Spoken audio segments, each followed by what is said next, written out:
What were some of those tactics that you tried? That speed rattle sounds like one. Yeah.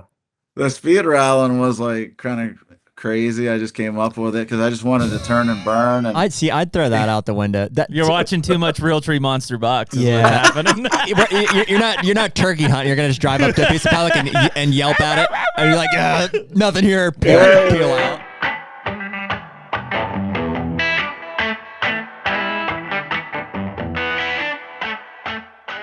The HUNTR Podcast is brought to you by Predator Camo.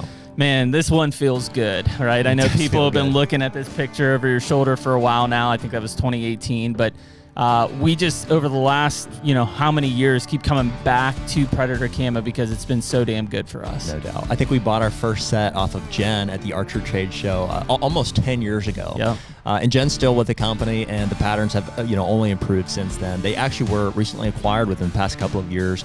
We've had a chance this past year to go and meet with new ownership, talk about redesigning a lot of the old lines, plans for new patterns, all of the above. So really excited about what's to come, not only this coming year, but in years to come. There's a lot of good stuff coming from Predator. Yeah, and I mean, for us, it's always been going back to that breakup pattern, right? That's the historic look, whether you're talking about the spring greens or brown deceptions or fall grays. Yeah. I mean, that breakup is really what's been so powerful for us in a tree stand. And right now, they're letting anyone use the code HUNTR on the Predator Camo website and get 20% off any of the lines, including all the new stuff that dropped here in July.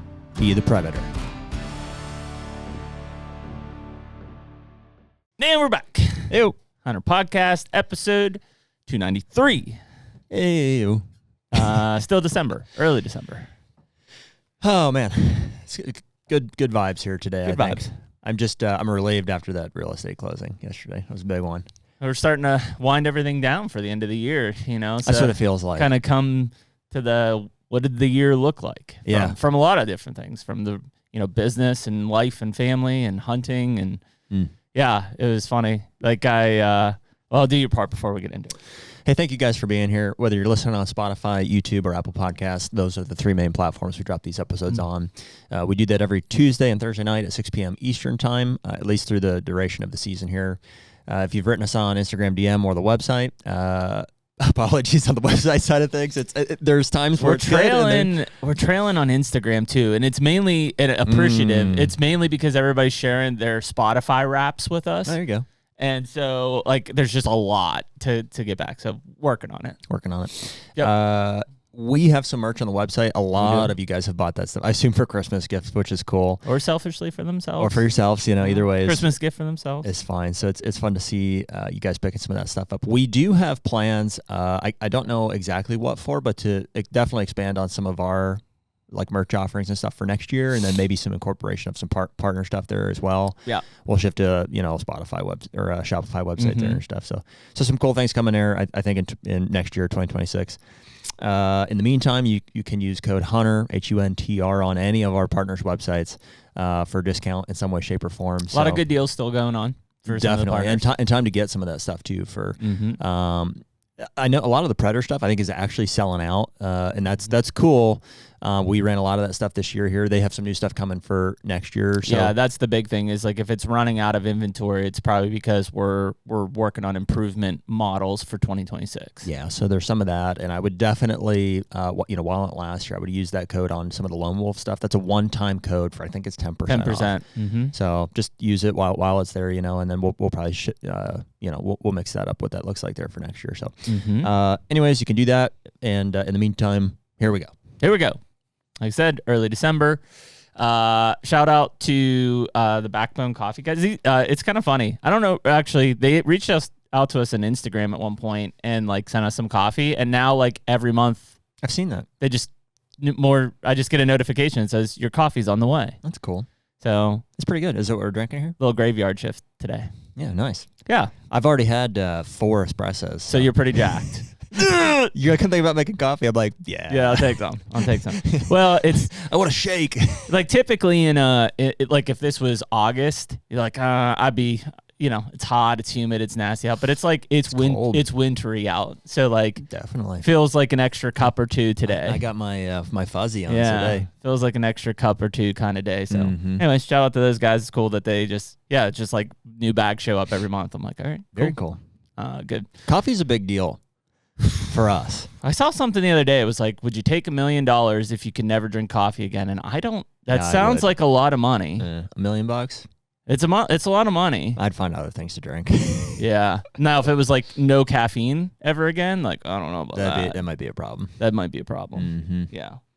But anyways, sorry. Anyways. I was just appreciating coffee there. You ever see a guy from I don't know if he is actually from California. He's like, let's just take a quick minute to show preach to caffeine. Oh yeah. That's great. The Chads. Yes. Like they are. Yeah. I saw a new You say Chad, a preach to caffeine?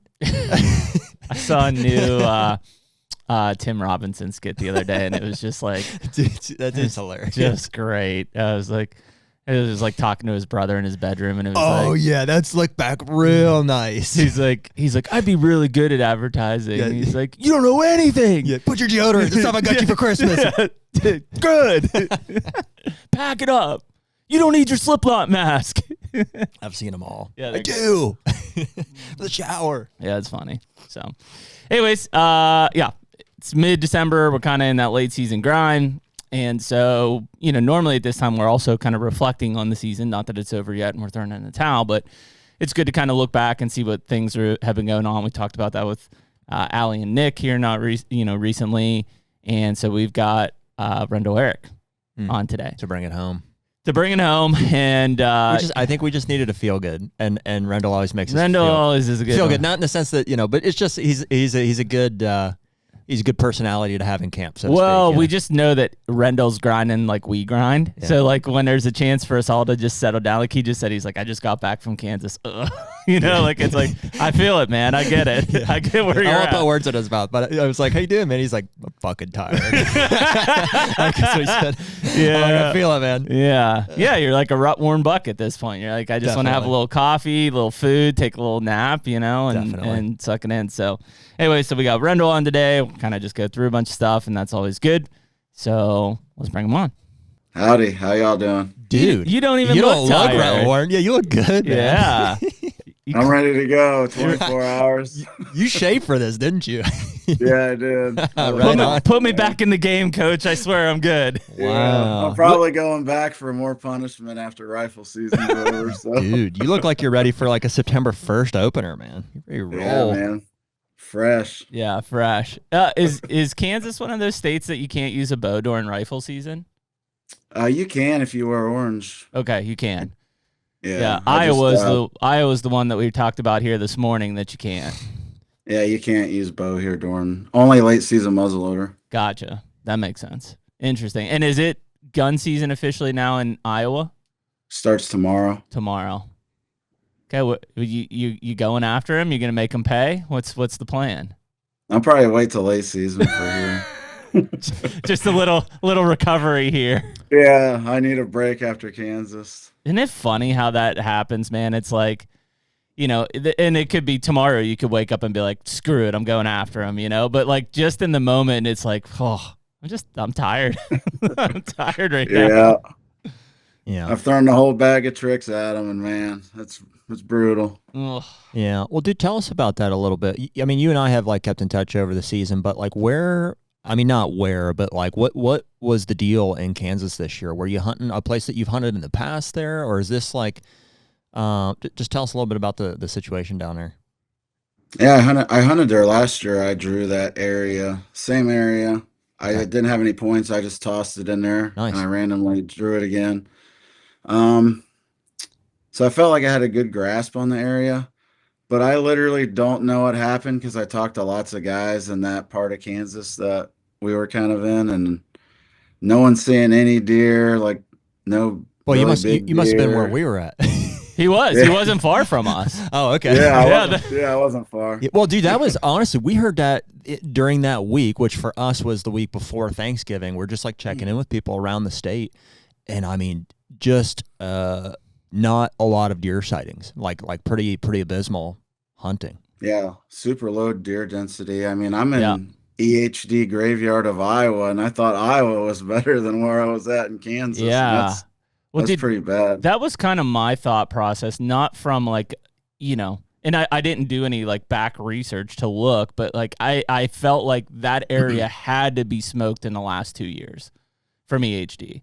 Like, it just felt like that because you're in like good habitat, like everything looks good, it feels good, but there just weren't deer in the area at all. Yeah, I had a really hard time finding like any groups of deer. I'd find like really young deer or like maybe a few like super older deer, but no, there was like the middle age class was just gone for some reason, and there wasn't a lot of does either that I found. Like, Yeah. see 'em. And I talked to a lot of locals. You know, you run into people at the grocery store, you stop in little areas. I like to stop in a bunch of stores because you never know what intel you're going to get, or Sure. you might get a piece of permission or whatever. But everyone I talked to said they were just on the struggle bus. So weird. Yeah. And so, you know, again, maybe if we all look back, or somebody listening to this who lives in the area is going to be like, yeah, man, 2023 or whatever, we got smoked with EHD or something. But yeah, it just really felt like for the first few days we were there, and the weather wasn't perfect, but it wasn't awful either. It was like void of life. I'm like, what is going on? Like, everything looks good. We weren't even seeing deer sign.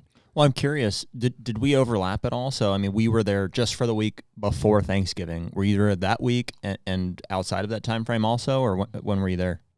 Yeah, I went for the opener in September for the 2 weeks, and then I've been there pretty much for a month straight almost. I came home like for a couple days here or there. Was that just the whole month of November?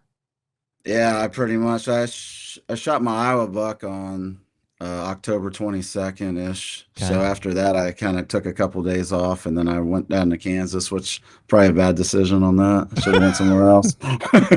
Well, I mean, yeah. I mean, who knows? Were you predominantly what's the status of the property? Is it public, permission, walk-in, combination? I did it all, man. Like I Really? had permission ground. I did some like helped a guy out with like consulting. So I did TSI, had food plots, water holes, had it all set up. I remember you telling me about it. The highlight. Yeah. Welcome to the club. Hey, it looks pretty good over here. And then I had the public land, I had walk in, and man, it was just an ordeal. And I remembered really quick why I like public land better than private, because I lost like 3 permission pieces right off the bat. Like I got it all set up. Oh. And then family members would drive by because it's opened out there so everybody can see. They'd see like one big buck out in the field. And then I would get a call like 2-3 days later, and they'd be like, hey man, like my grandson wants to hunt. Like you're out. No kidding. Yeah, and like season already started, so I had to like go in there and tear stuff out and then kind of make contingency plans. But that's why I always hunt public land, so you kind of have a backup. Yeah, so you can just rip. But the hard thing about the public out there, and I know guys are all into the cameras versus no camera thing. Yeah. But when you don't have inventory Yep. and the low deer density and you don't know what's there, you almost feel like you're kind of wasting your time. And like you said, there's not a lot of deer sign. So you're hoping and praying, hunting almost like, oh, I'm just going to come in here and set up because this looks kind of good, even though there's nothing here telling me there's a deer here. Yeah. And you just wash and repeat. And I tried open country, CRP, big wood stuff, like bottoms, like anything you could dream of, man. Different crops like milo, corn, beans. It was just like struggle bus out there. And I did find some really big deer. So, I mean, it's no excuse. Like, sure, they're there. You just got to grind for it. But I just couldn't make it happen. They'd zig and I'd zag. And I did have a couple bucks almost lined up. And then I had some guys rolling on top of me, which it happens, you know. They walk right. And then you remembered why you tried for private land initially. Yeah. Oh yeah, man. I was just in this whole like I'm in a washing machine and it's just cycling me around, you know. I'm in a washing machine. Well, dude, that's quite a sample size for you to have been there for like, you know, the better part of a month, anyways. And you felt like at some points you were on some deer. I mean, was that mainly from sightings? Did you have any good encounters from the stand? Was it mainly sign that you ended up finding, or what? Observation sits, and then I had some show up on some of the private. I'd have one pop through on a camera. Yep. And then you kind of make it happen. You can't run cameras on public in Kansas, but I would knock on doors and just ask a guy, hey, if he butted up the public, I was That's like, smart. hey, can I just run a camera on your side Sure. just to see what's around or in his field? Yeah. So that would kind of give me some rapid inventory. So one might roll through his How cornfield. successful was that, Rendell? It was actually pretty good because a lot of the guys have the food sources. A lot of the walk-ins, mostly cattle ground. Yep. So it's just like pretty much junk habitat in a way, It's Yep. thick and nasty, but all the deer come to whatever food. So I just put a stake out there with a camera on it right in the private land food source. And then you kind of, scout your way in on that. Mm-hmm. But Were you doing any kind of baiting on private land? Like, would you jump a corn pile in front of a camera next to? I mean, you'd think next to a bunch of ground that you can't do that on, that you'd have kind of advantage doing that. yeah, I didn't personally mess with like the corn any. Okay. I know some of the landowners, they wanted like the corn out there because they hunt too or whatever. Okay. But I don't really know. That's a whole different art to me. Like I Yeah. don't really have confidence in that. Well, a lot of those landowners that hunt typically are rifle hunters, right? So they're hunting the gun season and they don't care about the bow season or anything like that whatsoever. So that's why I wondered like how successful that kind of looked. Not even just from like finding the deer, but permission of, hey, can I run it? I don't want to hunt. I just want to run a camera on that side. And if I'm a landowner and I only rifle hunt, I'd be like, yeah, just make sure you share all the pictures with me or something like that. Yeah. Yeah, and a lot of them were rifle hunters, and Yep. that's what they were focused on. And they just pop up a pop up man. blind right in the wide open and sit there and be like, "Oh, you put the corn out there, they'll come out there." Yeah. And it's like, I mean, you learn like if anybody had like corn on their property, it trumped any kind of food source, even like the food plots. It seems if somebody adjacent to you had corn piles and you had food plots, man, didn't good matter. luck. Like it didn't really matter about the food that you had. Yeah, but I mostly planted like brassicas and like winter wheat, winter rye, things like that. So it's probably going to be better later. Like when I go back after rifle, I might have better odds at that. But the winter wheat and rye should have pulled them, you would think. But I mean, again, I we go back and forth on it, and it depends on the area and stuff. But a corn pile is a killer, and not even just from like a hunting standpoint, but just from an attraction standpoint. Like if those deer just know that there's going to be a pile, a 200, 300 pound pile of corn out there at any given time, then they rely on it, and they're like, I don't need to move and work to find food. I'm just going to go and eat that when it's there. Yeah, it's really interesting. Like I love knowledge and learning, and I'm really intrigued by things. So seeing different scenarios, because Iowa, you can't do any of that stuff. So when you go, it is interesting. Yeah, it's different tools. When you go to a place where you can and you're not ever around that, you're like, what the heck? This is kind of wild. Like, but still, like, I don't know. It was kind of weird. Like I noticed a lot of the mature deer, like just guys would share cameras, or I'd be out there observations. It's like the mature deer wouldn't even go to the corn piles unless it was like middle of the night. Yep. And then property boundaries kind of hurt me on the private because it's small chunks out there that I was on. So it's like I'm used to hunting the deer down. Like once you get the photo, and out there, I was more like you're just waiting on him because I didn't have access to where they're actually bedding. So that prohibited that. And like you brought up the winter wheat deal. Everybody around there, like big farmers, were planting it as cover crops. Absolutely. So it kind of smoked me. Yeah. So instead of the deer coming to where I put food plots, they were just scattered all over the place. So you got low deer density, and then you're spreading that low deer density out over like thousands of acres because it's all the same. So it's interesting. The one thing that we've been kind of talking about, and it's going to vary by parts of the country, but we were talking about my area in Kentucky's very low deer density. We talked about Winky's area in northeast Iowa having low deer densities, where you're at in Iowa because of EHD, lower deer densities. This Kansas area, lower deer densities. I think that, there's definitely certain times of the year, probably early and late, where these bigger bucks are holding into a tighter area.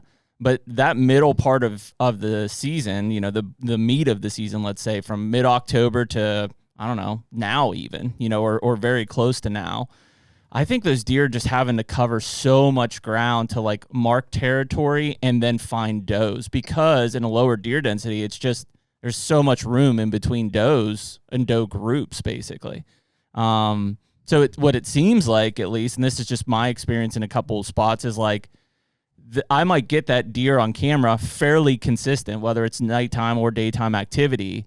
But like it's also, if I look back, it's not nearly as consistent as if he was like in that area. Like he's coming through there, but he's covering big distances. So maybe it's an every other day, every 3 day type of thing he shows up. And it's not because I'm not getting him on camera. It's because he's literally not there the other 2 days. Yeah, I had interesting you brought that up. I had a buck show up 2 miles apart. He was on one camera, and then he showed up literally 2 miles. I mapped it out on Spartan Forge, and I had another buck shift like a mile. And it's almost like you're pretty much just rut hunting almost at that point. You're just going to sit and wait for days and days and days. And then you're still trying to be smart about the winds. And out there this season, the winds like shifted constantly, it seemed like. Yeah.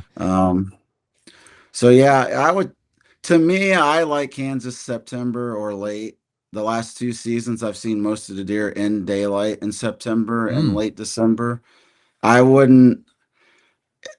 Probably the area where Kansas we were in, I don't know if I'd want to rut hunt there. I'd rather go to like big woods or hill mountains or something, because there's more tighter pinches and funnels and things and a higher deer density area. It's just more fun. Like rut hunting to me is, I don't know, is more it's like a fun thing. It's like I want to go have fun, and I'm already grinding in low density areas already in Iowa, and I hear you, dude. You're speaking my language. Rendell and I, it was I don't know if it was the night. Yeah, because I think it was on the all day sit. It was the day I actually saw a shooter. It was like literally at noon. And so I don't even know who told me. Somebody's like. In Kansas? Yeah. That would have been like. It was Thursday. Later. Not the 9th. It would have been. Yeah, it was Thursday, whatever day we were there. Like the 18th or something. Yeah, and somebody texted me and was like, well, Rendell's out there grinding too. Like he ain't seeing shit.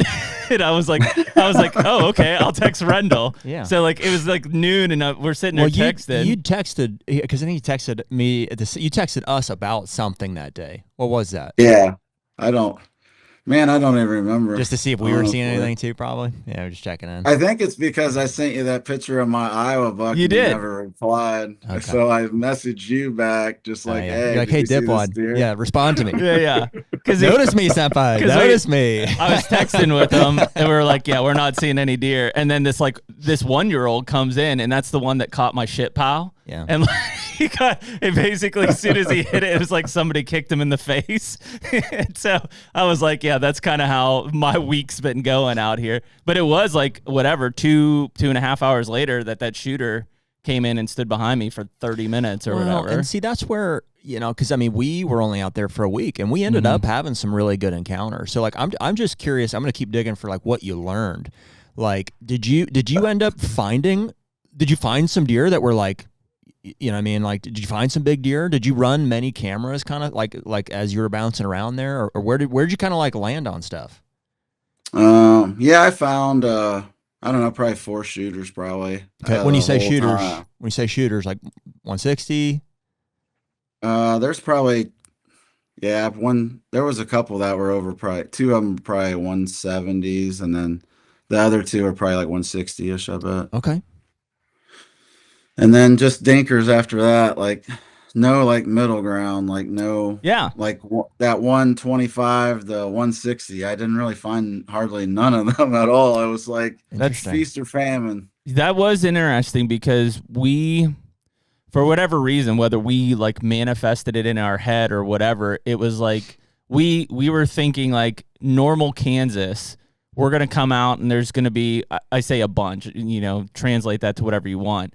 We're going to see a bunch of mature 130 to 150 inch 8 points, like just around. Well, I mean, and guys know where we were at, so we could talk about it openly. We used to hunt the southeast, like whatever, unit 12 or 14 or something like that. And we were, so for several years, we were just used to, as long as you had decent weather conditions, you'd see deer. I mean, constant, there's not going to be a day where you don't at least see like a group of does or like a 2-year-old, cruising out through the CRP. It might be in the distance or whatever. But so in our mind, we had like a perception of, And on good days, we would see 130 inch 8s, 140 inch 8s. Yeah. Like they would just be, those middle ground deer, like you said, Rendell, they were just all over the place, but you were waiting for the top tier deer to come through. Yeah. And then so contrast to this year, our experience was a lot more, like kind of like yours, except we didn't have as much time, number one, but we also weren't running cameras either. So we hunted with an outfitter this year.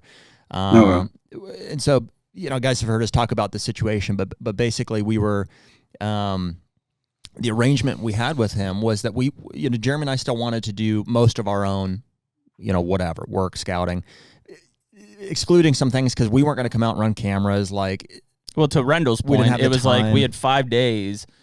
I didn't want to go into an area and be like, this is the right area. And meanwhile, there's not a deer that I would shoot anywhere close to me. I was hunting a ghost basically. Yeah. Yeah.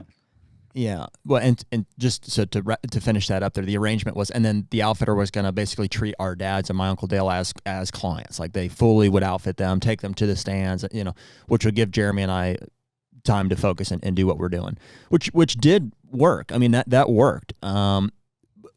Minus, we didn't have what we're used to is the trail cam information, and yeah, some intel. And I still feel, and it's fun. We have like a fun jockeying with this outfitter. It was Antler Creek Whitetails is who we went with, and specifically Andrew is one of the, his right hand man who helped me drag out my deer and was, doing some of the work.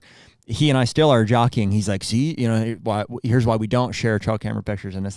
And I'm like, and I'm still like, yeah, but, and I see why, but I'm like, dude, information kills deer at the end of the day. So however it gets distributed and however, especially if you're after a specific class of animal. Exactly. Right. Like, those guys, and, maybe in some years it's true. And in some areas it's true. Those guys literally would look at a 200-acre block, Rendell, and they would say, there's a big buck in there. And I'm like, you got pictures of it? They're like, no, but there's one in there. And I'm like, it doesn't work that way.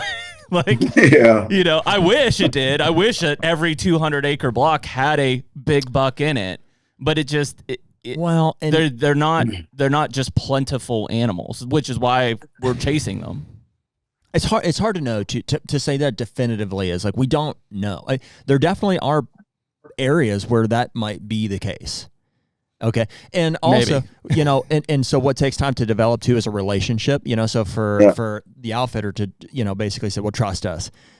Jeremy and I are slow to be like, well, you might not know what we would shoot or, we might do things a little bit differently. So there was a little bit of like figuring out how that was going to work, which is fine. And we came out with one, and multiple encounters.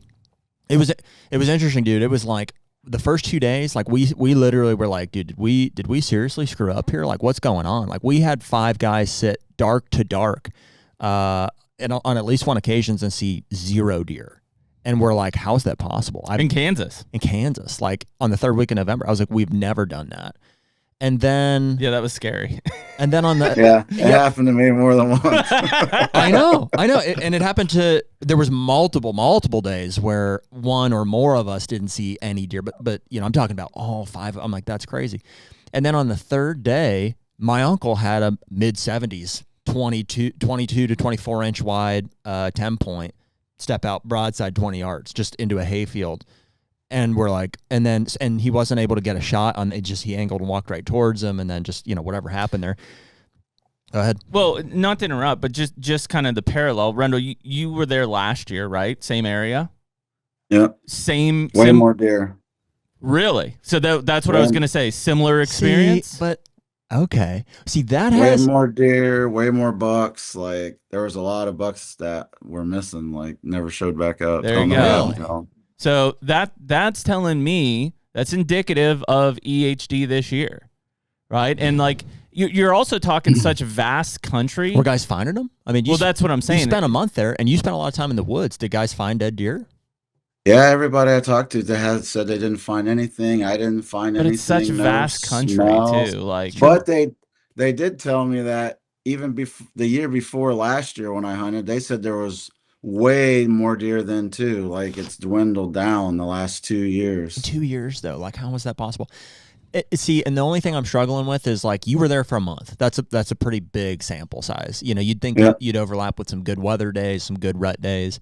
I could make the excuse for Jeremy and I that like it was cloudy, it was overcast, it was low pressure for most of the trip. and maybe it was just that week they were super locked down or whatever. But you were there for a month. You know, you'd think that. Yeah, every cold front I was there, and on the cold front days, I would see like this one weekend. It was like the first. It might have been around I don't know, the first weekend of November, around in there. I can't remember exactly when it was, but I seen like 12 different bucks. Oh wow! But none of them cracked 100 inches. So it was Really? like, Well, I'm like, all right, well, they should be here. They should be moving. Like every time they should have been moving or should have been there, it was just dinks chasing. And I didn't really even see that much chasing or hardly anything locked down, like mature buck wise. Same. If a mature buck showed up on camera, he was never with a doe. Like, and he wasn't really chasing does. Like if does would show up on camera in the big bucks area, like he wouldn't be in there like actively chasing. It was always like 100-inch buck or so they're all gay, 90-inch. is what you're saying.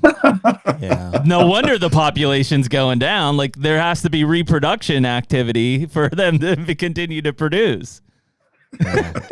Oh God. HUNTR Podcast is brought to you by DeerGro. Man, hard to believe, but DeerGro has been the sponsor that's been there since the beginning of the HUNTR Podcast. Back in 2021, I think that they were the only partner that we had, but it's such a cornerstone brand and set of products for our food plot strategy throughout the year. No doubt. And it seems like we used to have an off season, but not so much anymore. It's like when a hunting season ends, it really rolls right into food plot season, habitat projects, all of the above.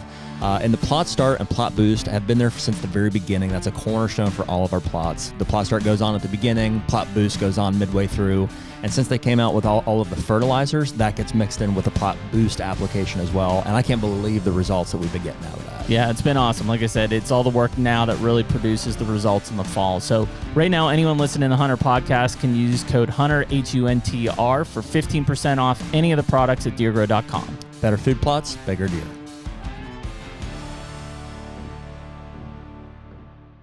Well, I'll tell you what we learned, Rendell, which is that by the end of that 5-day trip, I mean, it started seeming like, hey, there's a lot of habitat here. And in the past, it seemed like most of the habitat was, full of deer. In this situation, it just wasn't the case. Like there were places that seemed like decent habitat, and we just weren't seeing any deer. But when we would start to push back into like what we felt like were core areas and where we were at, it seemed to be like a certain elevation line and or certain depth of like approaching a timber knob, like areas of seclusivity. Is how you say that, I guess? I don't know. Is that a word? Seclusivity? That sounds... It is now. It is now. It's in Wikipedia now. Seclusivity. Yeah. Secluded areas. They were very secluded. Yeah. Yeah. And those were the Security areas. cover. Those were the areas that we started to have success. I mean, when I tell you, if I just use my personal experience, I don't know what the total number of deer was that I saw the first 4 days, but it was probably less than 20. For sure. 15, maybe 15 deer I saw over the course of dark to dark for 4 days. On the 5th day, and for context, it was fairly, like I said, overcast, low pressure, not awesome most of the time. Yeah. And in the back of our minds, we're like, is there like a severe lockdown right now? Are all of these bucks tied up right now? So we're like, I don't know. Overnight, from the 4th day into the 5th day, it rained a lot, like inch and a half. And so, so much so that we slept in on the last day. It was just a torrential downpour. You slept in. Jeremy and his dad went to a blind. Okay. Nice. My dad, the Prussia clan, we slept in. We didn't see shit. We slept in and watched the rain kind of in the morning, had our coffee or whatever. And we got out there as it was wrapping up. And I pushed into a deep timber knob, one of these secluded areas that was kind of everything that Jeremy and I were piecing together. We're like, where are they at? And I sat from like 10:30 to 11:50, which is when I ended up killing. And I saw more deer in that hour and a half in that location than I had seen the entire trip. And I saw way more sign. And so that left me feeling like, were we just not in the right area? Was it that we like in all of this habitat, it more of a big woods stance. It's like, okay, they're just not in all of it. They're Yeah. you have to sift through this and figure out where the deer are actually at. Yeah. And dude, to accompany those sightings, there was a lot more sign up there than anywhere I had been. And I spent the prior 4 days hunting my way all the way around, this 200 to 300 acre property. And I just wasn't finding anything. I was like, there's nothing really here. I was like, I don't know, we'll try this. Boom, boom, boom, boom, boom. And then that very last spot that I went, granted, maybe those other things aligned. Maybe that weather condition is what led to that. Maybe there was some, they let out of some sort of a lockdown there. But the one thing I know for sure is that I pushed into an area that we hadn't before, and then all of a sudden, boom. Yeah. There's all the sign, and boom, I freaking killed a good one. So that's what I'm trying to tease out of your month there. Yeah, I guess, and I'm also, I guess, on the opposite side, trying to make heads or tails of like what you saw last year in the same area versus this year. Like clearly, like things like mass changes, good acorn year, bad acorn year, crop rotations, all of that in those areas definitely has a big effect, but not for the length of time that you spent this year versus how long were you there last year? No, I hunted way more. I did more periodically times last year. Yeah, like but you were there several times throughout the year last year? Yeah, it was different periods of the season, I would say. I was in probably all three phases last year. So, I don't know, at least over a week. But like enough sample size that if you look at last year versus this year, it's like something clearly affected deer numbers. Yeah, I'm not really sure. I mean, there was way less corn, but the deer just aren't going to abandon a whole freaking area of the state because there's way less corn. I just noticed, like, I don't know what happened. There was just way less deer, like just way less bucks. That middle class was just gone. Last year, I had quite a bit of middle class deer, and this year they were just disappeared. Interesting. And I do, not to question your, judgment on it, but I even on our own, I'm always curious, like, the reality of deer numbers versus sightings. Is it just, are we just not seeing them for some reason? Like, I mean, I'll look at... Because the two options are we not seeing them, or are they dead and or gone? Like, I mean, I look at, and I don't know what your experience has been in Iowa, Rendell, from an EHD standpoint, but if I look at my Ohio place, which there for sure in Southeast Ohio around me has been EHD effects this year, I still have quite a few of what I would consider my upper end deer.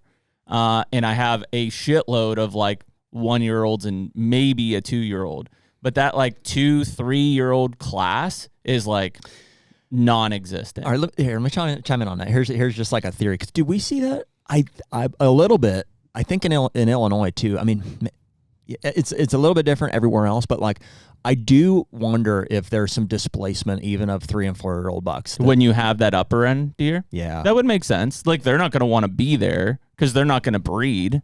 Yeah, I think that's maybe a part of why those 4-year-olds roam so much. It's definitely just because they're kind of like love drunk and they're young and dumb kind of thing.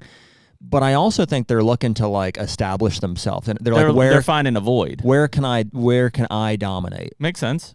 Yeah, that makes sense. I mean, I have seen that in other areas where it's like I might have a 4, 5, 7-year-old buck here on this property, and I have a pile of ones, and then it's like the 2, 3, and maybe some of the lower 4-year-olds are just, they're not there. They're void. And I could see the displacement. I think but it is not to interrupt. It is in tandem with EHD. Yes. So I think maybe because of the space in between the deer pockets and, doe groups and stuff, they're not forced, but they feel the need to travel, thus feeling like they're not part of the herd. Does that make sense? Like in a space where they don't have to travel because there's a doe pocket here, doe pocket there, I think they can all coexist. But when there's fewer deer on the landscape in that higher end deer class or higher end age class exists, they don't stand a chance. They have to leave. They have to go somewhere else to find a void. Mm-hmm. I don't know. So I guess, Rendell, you've been through it on the Iowa side. Like, I don't know what that's looked like here in the last year or two. Yeah, so Iowa, we got last year and the year before, we just got absolutely wiped out of EHD. Like, you can't even legally buy a doe tag in Western Iowa now because the population dropped so bad. Which is good. That's a good move.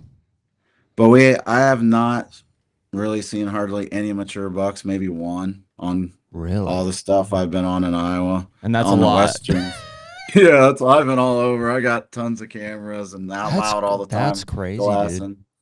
But we got like Jeremy was saying, 1 to like 3-year-olds like stacked to the max now. Really? Now we're getting into that where there's 2022 yearlings or offspring. They're finally getting age on them, and 3.5-year-old buck in Iowa can be a 160, 170 sometimes. Right. So yeah, especially with the resources available because there's less deer on the landscape. Yeah, and a lot of the land management guys talk about that when you get EHD. There's less competition for resources, so the deer get big really quick, or any deer that survived. But here, it totally just wiped it back all the way down to like pretty much nothingness. Like no older deer, older does got wiped out. I mean, it just devastated. Where Kansas, I'm still finding older deer, but that doesn't, I mean, they can still survive EHD because EHD is in pockets. Yep. Just like deer are in pockets. Like I'm sure there's parts of Kansas where we were at where there's a lot of deer, but they're just so isolated. Plus, I feel like EHD with the less resources, when Iowa was really good, you could sit anywhere. You could get on anybody's property, any public land, fence line. The deer had to spread out so much because the habitat was so filled with deer. Like, so you could hunt marginal habitat and be in world-class deer, where I think when you get EHD, all the deer and the bigger deer, they got the prime of the prime now. So all the deer can move into that prime area. So those auxiliary areas, I call them, or secondary spots, they're kind of like just ghost towns. And that weird what looked like on my property when we did the thermal drone. So Rendell, we just did a thermal drone survey on my Ohio place because of EHD, just to see.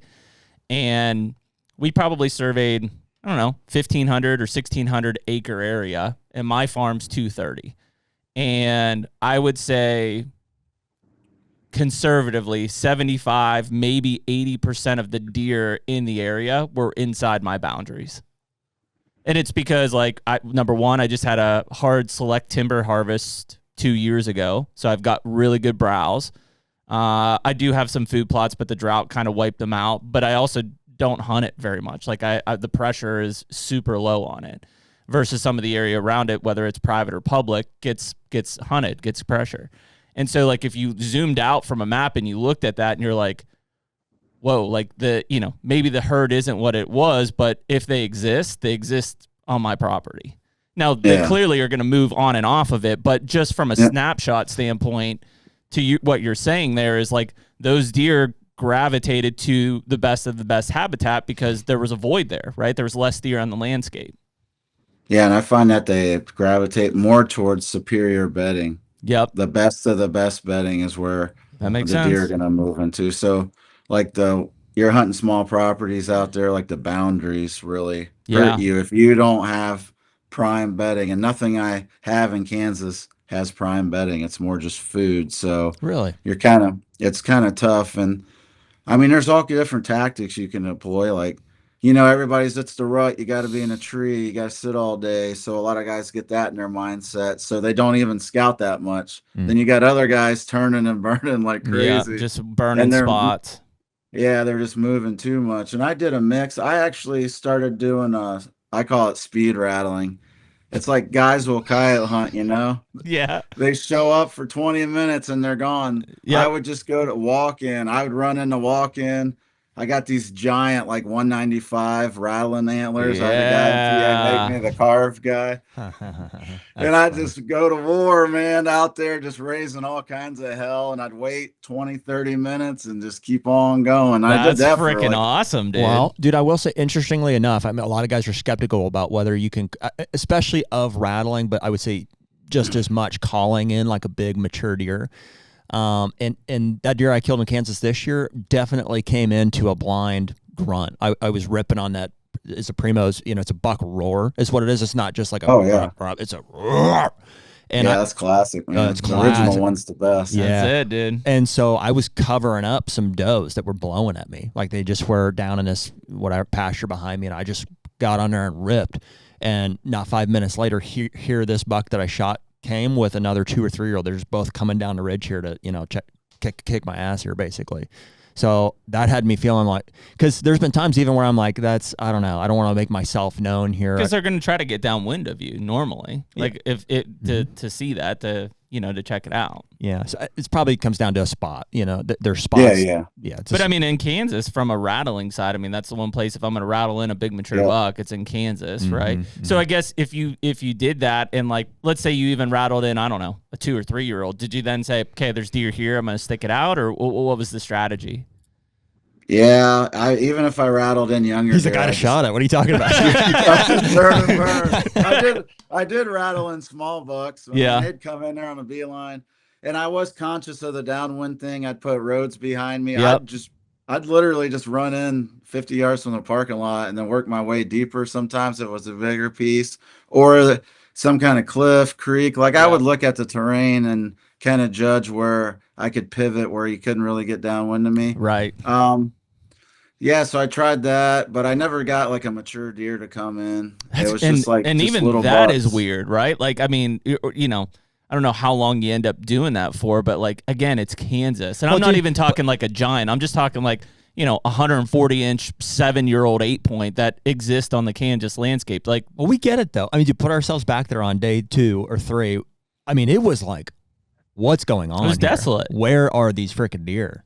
Yeah, and so, I mean, that's the thing is like, even with Rendell, what you're saying, like you had big deer on camera, like they exist out there. It's just for whatever reason, they don't exist as much as either I thought or they used to. And I don't know what that, difference or term is, because again, most of our experience is in a different part of Kansas where it got over hunted eventually. But, even 5 years ago, it was nothing to know that there were 7 bucks over 5 years old in the area I was hunting, and that was, even on public. I mean, multiple deer that we were hunting, there were mature bucks all over the public, and it was just like one of them's going to come by at some point. And so that was just part of it. Was we didn't have the intel to know that was or wasn't the case, but it never felt like the case either. Like it just never felt like you were in an area where it was like there's several mature bucks just cruising through these cedars or this ridge or this knob or whatever it was. Like maybe there was one, thus like you killing that one. Right. But once that deer was out, like there was no other mature bucks in that farm that we know of. Yeah. Like on one hand, I really would love to know. And I would imagine we get to a point where the drone technology is like affordable enough, and there's probably pressure from hunters that are like, we need to know, like how many, what does the population actually look like? Versus just us observationally saying, just us like, piecing it together. There also, though, on the other hand, is like, I think that the industry has created, like, guys have a perception of like the rut for whatever reason. Like, I think it gets hyped up over the year, throughout the course of a year, or like, and we've all, I want to say most of us have had experiences like maybe it was one day or they stand out in our minds because they were so epic. But like in reality, I'm like, how many really good rut days have I actually experienced? And I mean, over a lifetime, or for me, I don't know, 20 years now of like hunting the rut. I don't know, maybe there's been 5, 10 at the absolute maximum that I would say were really good rut days of hunting. And so span that over 20 years, like that's extremely rare. It's just really rare that you're in the spot at the right time, that all of that buck brawl madness is going on there, or they chase them in the way that you see on TV. But well, I like Rendell, your experience for this year in Kansas. Like you covered pretty much every phase of the rut in Kansas, right? Like from cool from the pre-rut like to like size. peak and chase to kind of coming off of the peak and chase to like it tailing out. I mean, did you have any sits where you were just like there were 2 and 3 year olds just chasing does and you're like, I'm in it, like it could happen today? 2 days, maybe that one Wow. first big cold front. That was it. After that, onesies, twosies, not a lot of crew. Like it was just weird rut. I almost felt like there wasn't even a rut to me. Like it was that bad. Did you But it find was scrapes crazy. and stuff? Yeah, oh yeah, found scrapes, but Yeah. mostly early that Yep. met late when I was in Iowa hunting, here. Yep. That's when most of the activity was going on in Kansas. And going to the rut thing, I'll admit I'm not a big rut guy. I don't really like the Me rut. either. I am the chess match, find them. They're Yep. going bed to food. Yep. I'm getting aggressive. I'm slipping in. I like that whole personal. I'm hunting one buck Me too, dude. on that level. I don't hate it, but it's more of a grind because it's like I'm gonna sit in this one spot for 12 hours. That's and go out Jared's of my style, mind. dude. Well, see, I hear you guys. You are I'm a gonna- really good rut hunter, and that's not a knock or Man. anything. It's just Yeah. you There's an art. There's an art to it. yeah, like you know he's there, and you're confident every hour that you sit there, you're closer to killing him. Yeah. Well, okay. So I'm going to pioneer this idea. I honestly feel that like most of the deer that I've killed in November, to me, I'm like, it is a pattern. Well, we talked about No, that. I've been starting to see that a little bit. Starting to figure things out. Truthfully, It's just a longer pattern. it's though. a longer or whatever. But I honestly feel like most of the deer that I've killed in November, like that's more of a pattern to me than I've personally been able to key in on. And here's the proof is in like the stats is like, dude, Rendell, I've killed. And we've talked about We it. should pinpoint the It's number. either 1 or 2. I've killed like 1 or 2 bucks in October, like hardly any at all. And most of those have been like the first day or the second day or whatever. All of the other ones, which I don't know what the number is, let's say 10 to 12 of the bucks that I've killed have all been in November. Like November 1st, November 3rd, November 5th, November 9th, November 12th, November 18th. Like, and a lot of those deer, probably not all of them, but, at least 5 or 6 stand out to me. All 3 of them this year, frankly, I would look at and say that was kind of a pattern. Like a rut pattern. Mainly because you knew he was there and you waited him out. That was the pattern. Yeah, that's the pattern. Yeah, which I'm the opposite. Like I could tell you, besides some of my Kansas deer, all of my Here's deer the pattern. were in October. If I sit here forever, I have a couple December late seasons. Most of them are October, and most of my pattern was he's doing the thing. Weather front aligns, I go in there, I kill him. Like, and that's my tactical mindset. but they are going to do the same thing. Like almost all of the rut daylight movement activity that we see is correlated with weather events in the same way that October is. Yeah, it is.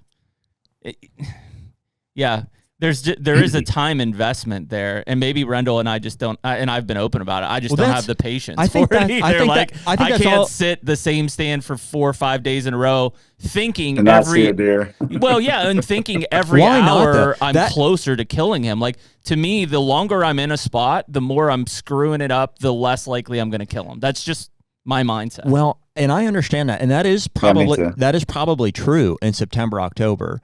But I think it's honestly shooting you guys in the foot, for the whole month of November. It very well could be. So what if Just risk it for the biscuit, I guess. what if you guys could just not to minimize, but just what if you could just get over that thought process and be like, this is a good spot, and this buck uses this property. He has to come through here eventually. All 3 of us have acknowledged at one point that November is about spots. It is. Yeah. And so if you can, literally that 11 point that I killed in Illinois, all that was spot over the course of 2 years.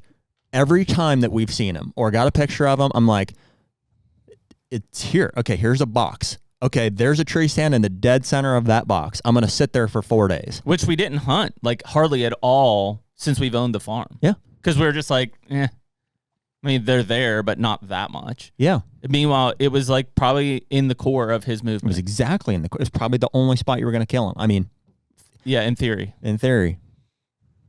Yeah. I did a better job this year, I will admit. Like I sat some spots 4 days, all day sits. I even slept in the woods. No. Overnight? Yeah, I did. Yeah, I did a couple times. I did some Bill Winky stuff. Would you get down on the ground or? A couple times I didn't get down. You're at just all. in your saddle, just Really? like spread. Well, if you put a back band under your arms Yeah. and then another one around your knees, you can hammock yourself sideways in a tree in the saddle. Are crazy. And you don't That's have insane, to get dude. down. Could you Then imagine walking in at like 4 a.m. on public land and like your light hitting the tree and it's just Rendell up there? I would have thought I saw Sasquatch for sure. I would have been like, holy shit, there he is. Just a 6'7" dude in a hammock up in a tree. Because you're probably only, 6 feet off the ground? Yeah, I'm usually hunt 7 to 12, something like that. That's insane, dude. That's crazy. How many times did you do that? I did it, I don't know, probably 6. Oh, my Lord. I mean, so you had to feel pretty confident about where you were. You're like, it's going to, I mean, that's extreme measures, right? Yeah, but well, he came by, but 1 a.m., 5 yards away from me, and he was running around me at 1 a.m. No for like way. an hour, and I was just up there, just like, dang, there he is. Interesting. Wow, that's cool though. Yeah, it was wild. Like, and he never even knew I was there, but that was like for whatever reason. Now he just didn't daylight, and he shifted after that. So maybe he did smell me. He just didn't care because it was dark. I really don't know. I do think that their guard is let way down in that dark time frame. It is for sure. Yeah. You know, they just you can walk know. in with headlamps or whatever on. If it's not in gray light, you're pretty good. Yeah. Well, dude, I would say 4 days is commendable. I mean, that's. Yeah, I didn't sit That's anyway. a valiant pretty good. effort. I didn't sit any one spot for more than 4 days. I would say that you could leave that spot thinking it ain't gonna happen, basically. Yeah, that's why I basically was like, all right, it ain't gonna happen. And then they shift out. That one particular buck shifted 2 miles onto a place that I ended up losing permission on. So I was like, well, I was wasting a lot of time there, because I sat before he shifted, before I even knew he shifted.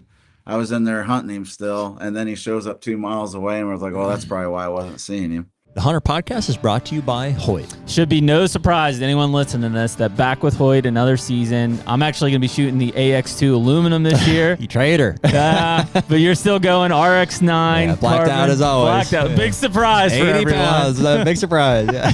But seriously, man, I mean, it shouldn't be a surprise to anyone. Every year, it seems like we get a new Hoyt bow in our hands, and they're always a step above the last and just a step above everybody else. Yeah, they're so consistent, man. Just their processes get better, every year. And we've really been excited about, as we've grown with Hoyt, we've brought some others in with us. We just feel like the Hoyt family is growing, like the community, and we're really excited about the people that are involved, excited to be a part of that company. And it's really awesome. So for anyone that's excited about Hoyt like Jared and I are, you can use the code HUNTR, HUNTR, on Hoyt.com. Get serious, get Hoyt. Well, here's where I think the cameras are really valuable, and this is where I think you see somewhat of like a rut pattern develop, or where you can capitalize on it, is like more than once we've gotten a picture of a buck that I've killed, or maybe even that Jeremy's killed, like within a 12 to 24 hour period before, just to know he's in the area, or hey, he's off a doe. You're in the game. Kind of a thing. So that doesn't mean like, oh, I got a picture of him on that scrape, go sit the scrape. It just means there he was on the property, or coming onto the property, or without a doe. Now go in and put the time in. Yep. Yeah. Well, I mean, walk us through, Jared. I mean, because like in that case, Rendell sits at 4 days, gets a picture, that buck's 2 miles off, right? Has whatever, chased the doe, shifted, bumped, whatever. What's your strategy at that point? You're not going to keep sitting that spot, are you? No, but I'm going to keep running cameras there. Okay. So, because like Rendell, the buck, that is the same 11 point that I killed in Illinois, we hadn't had a picture of him for at least 7 days. Yep. And in hindsight, we may not have known it at the time, but we had this little CRP pocket that he was tucked into, and I'm talking half an acre. Yeah, I mean, with the buffers, it's 4 or 5 acres, but where he probably was cored up was half acre to an acre. So feel pretty confidently we would have gotten a picture of him day or night had he left. I don't think he literally left that half acre CRP pocket for 7 days. 7 days. Yeah, I believe it. So yeah, had I been hunting a farm 2 miles away, dark to dark, grinding it out, I mean, I never would have killed him there. Never would have seen it. So like, we just basically had to use the most recent information that we had. And who knows, dude, the story could have gone differently. Like that 7 days ago, he could have left and been two miles away. But just he wasn't, and I don't know what that was. The reality is that we didn't have the farm 2 miles away. That wasn't like even an option for us. It was just, we think this is the spot. Historically, he's been in that spot through the month of November. There's no reason for him to leave here, so we did it. And I'd seen him like 10 days before. And what led to that sighting, Rendell, was a picture. So when Jeremy and I were, the way that it unfolded was like Jeremy and I went out like on the 28th of October, and I killed Kamikaze on the 1st, on November 1st. So then I spent the next day taking care of that deer, and then the next day, which would have been the 3rd, I guess, in the afternoon. Sorry, the night of the 2nd into the 3rd, we got a picture of this 11 point at like 4 in the morning. 4 in the morning, actually at the stand that I killed him out of eventually. But so then we made a move. We'd gotten new access to a corner of our property that we felt like was like, dude, that is a freaking rut knob, and that's probably, we didn't have a camera, but we're like that. There's a really good chance that deer is in this area. And so we put Jeremy in that spot because thinking that was like the primary spot. And I went pretty close to where we got that picture of on like a food source. And I saw him. There at last. I saw him come up out of that little half-acre pocket. And I was like, holy crap, it's the first time we've seen this deer or whatever. So that sighting was like, okay, there's another piece of it there. It's not just a picture. There he was in daylight, more than likely coming out of this little section here. So we can reduce everywhere that he probably wasn't, at least on that day. And then we had to leave the next day. So we packed it up, came home. Jeremy had plans with the family to like go on a vacation for the next week. So I was like, and it was like November 9th. So I was like, I'm going back. So I went back, and I was solely dedicated for like one of the first times in a while. I was like, I'm going to kill that deer. That's the only one that I'm after. And between Chris Brackett, Ben Rising, Skip Sly, obviously Jeremy and I, and probably a handful of others, I was like, here's all the information I have. Like, help. What do you think? And everybody had a little bit different piece to it, And at the end, I just had to make a decision, where to go. And I ended up just, sitting. It was a ladder stand, pre-hung ladder stand that we had just on the outside edge of that like little CRP pocket. Sat it for 2 days, dark to dark, had some decent encounters. Left on the 3rd day, just wasn't seeing anything. Like, I don't know. I was like, trying to mix it up here. And on the 4th day, I came back and killed him at 9:30. Just slinking out of the backside. Coincidentally, how he slinked out and you killed him, we wouldn't even got a picture of him. Yeah. We wouldn't have known he left that area. So he could have been doing that prior to you being in that spot multiple times. I don't know. He could have, yeah. And we just never would have known. He could have. So, but, and I tell the whole story there, I think, to give just context because all of that matters. You know what I mean? Every part of that was like, every decision that you start making once you're that far into, trying to kill a certain buck, it's like, that's how you do it. You take all of that information and you just make calculated decisions. And at the end of the day, it just comes time to putting the time in. And he could have easily done that, like you've said, on the 3rd day when I left. And it could have gone very differently. We would have never known.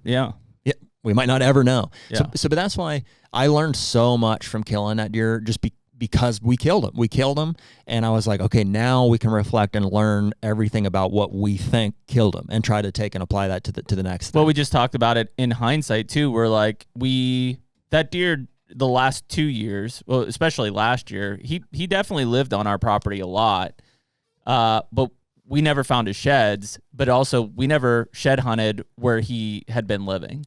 Because we're just like, it's just a small piece by the creek. Like, why would we, like... So now we're both super anxious to get back and walk that little CRP pocket. And like, who knows? Maybe he's got both sheds like laying right there side by side, Sweet, that'd be awesome. It would be cool. But that's, and it's, when you kind of look at that, and I think, translate that to the Kansas side, the hardest part about it, and it sounds like when you were kind of sleeping in the tree, you thought you were in the game on that deer, which is what it takes mentally to sit 2, 3, 4, 5 days in a row, dark to dark, is that he's in the area at some point, whether I get a shot or not, I should see him because, over the course of 5 days, he's going to come off a doe at some point, whether it's cameras or visual, versus like, when you don't have intel and you're just kind of blindly jumping into a bunch of spots, which a lot of us have to do, that's hard to do because you're just like, I don't even know if there's a deer in here that I'm hunting, Well, and I would say this just based on that experience too is, and maybe biologically you or somebody else could tell me I'm wrong on this, but like if they are only with a doe for 24 to 48 hours, it's up to 96, which is what, 4 days? 4 days. So it's a long time. Well, yeah. And is it possibly longer? Like, I'm sure it could be. What if there's multiple does? Like, does that happen? Like, is it? I would love to have been able to see into that CRP pot. Was there 3 does in there or 2? Yeah, almost like a little harem. Did he just round him up and they knew he was had been for the past 2 years and he locks him up in there. He goes, he gets a little drink of water. He'll go breed this one and they just don't leave. Very possible. I feel pretty confident. I mean, 7 is the number. I don't think he left that pocket for 7 days, which is crazy. And that's wild. Biologically, yeah, we'd say, okay, that's probably not with one doe. I would say it's not with one doe. Yeah. I mean, they do tend to push does in the areas to keep other bucks away. So it's like, it kind of makes sense if you're hunting like a big food source or hunting prime areas. Sometimes during the rut, they'll push them out to like ponds and stuff. I noticed that a lot in Iowa. They push them on the like farm pond edges and things so they can kind of keep a boundary to keep the other bucks away, or they'll just be randomly out in the middle of nowhere and you're like, what the heck's that deer's locked down out there? Like, why is that buck out there? But it's just trying to keep him away from the other bucks, I guess. And maybe since that middle class of bucks gone in Kansas, like the little deer are just pestering. I assume they are. Bigger deer so much for the does that the bigger deer just vacates the area with the doe maybe and locks it down somewhere tight, like in a like you said, that little core. Because that Iowa buck I shot this year, he was bedding in a little like half-acre little spot too, and he wouldn't move around very much. Are you still running the tethered setup? I actually ran like 4 different saddles this year. Okay. Did you run out of a custom gear this year as well? Did we talk about that? Or yeah, I got a 1.0. A 1.0. And did you hunt with that very much, or? Yeah, a little bit. I'm not a huge tree stand guy, but sometimes I will during the rut because when you're saddle hunting all dark, daylight till dark all day, it can kind of get wear on your body. So I like to switch into a tree stand. So I'll carry the 1.0 with two compact sticks with cabelators on it and just mobile hunt with that. And then I got the little fixed platform. I use that for more like really crappy trees because it bites better than a lot of the platforms out there. The hybrid? No, it's the little fix. It's just it's the smaller saddle platform they sell. Custom gear? Yeah. Oh, they sell a smaller one than the hybrid? Yeah. I didn't even know just that. a straight up saddle platform. The saddle platform. Cool. Huh. But you still were preferring the saddle then for most of the month? Yeah. Yeah, cool. Yeah, I got a lot better boots and stuff, and the better boots help out a lot when you're doing long hours in the saddle. Oh yeah. Plus certain saddles are better than others. Like some are just way more inducive to longer sits, like just the way they're made. Yeah, just more comfortable. Did you hunt with those guys this year? Did they do like the tethered trip, like the whatever they do? Yeah, they did it, but I didn't. Did they disclose the location, or am I not allowed to talk about that yet? I mean, I knew where they went, but I do too. I don't know if we're allowed to say or not. Okay, cool. I have no idea on that. Like, I didn't even run much tethered stuff this year. I tried like 3 other companies' stuff. So yeah. Well, I was just more curious because, especially as we're talking earlier about like different strategies and stuff, it's like, as much as I don't know if I would want to dedicate the time to it, it would be really interesting to get a group of killers in a camp and just see how everyone's doing it versus the other one, because everybody's got different strategies or mindsets around it, Yeah. No, I mean, for sure. I've thought about that for sure. I kind of liked it when, in a different style, but like, when Hunting Public did their public land challenge, and they'd have whatever Joe and Infault and Sturgis came in a couple times, and like they would just, everybody did their own thing to see how that would go. Like, it'd be cool to do that. It's just again, it's time, right? Like, to coordinate and be like, hey, we're all going to give up a week in whatever November for that. It's like, yeah, I don't know. Yeah, and it's all different I mean, there's so many strategies and everything's situational. And man, sometimes you do it and it works and you think you're the man, and sometimes Yeah. it doesn't work and you're like, man, I'm an idiot out here. Like Yeah. sometimes you just suck. Like you're just like, good God. Like other guys are killing bucks, and like there's people, smoking them in Kansas, I but know.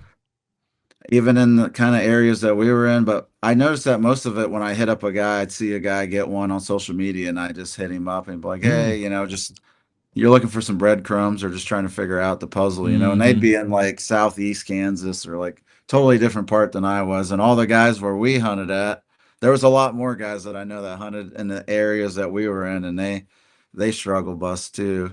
So it's just interesting. But at the end of the day, you just do what you're comfortable with. And when I tried different tactics I'm not used to, like it's hard to be 100% fully invested, because in your mind you're not really confident in it. You're just kind of like, well, what I normally do doesn't work, but I want to grow as a hunter and get better, so I'm going to try this stuff.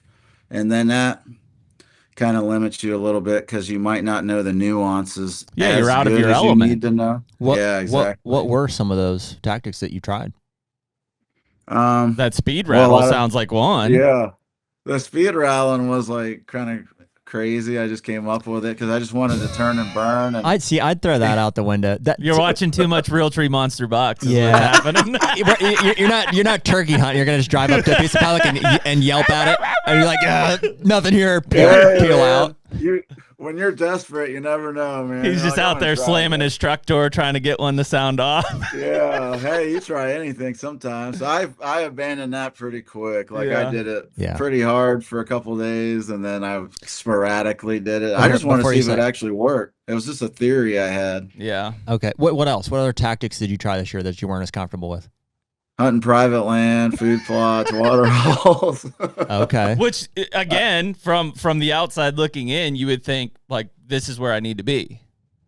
Yeah, I was like, man, this should be jam up, but it was not jam up at all. I was like, I'd rather be on public land right now. And then I'd go on public, like you said, and I'd have 20 guys walk in on top of me, and I'm like, oh man, come on. Well, like, what was so off with the private? Was it because you were like confined by smaller borders mainly? Yeah.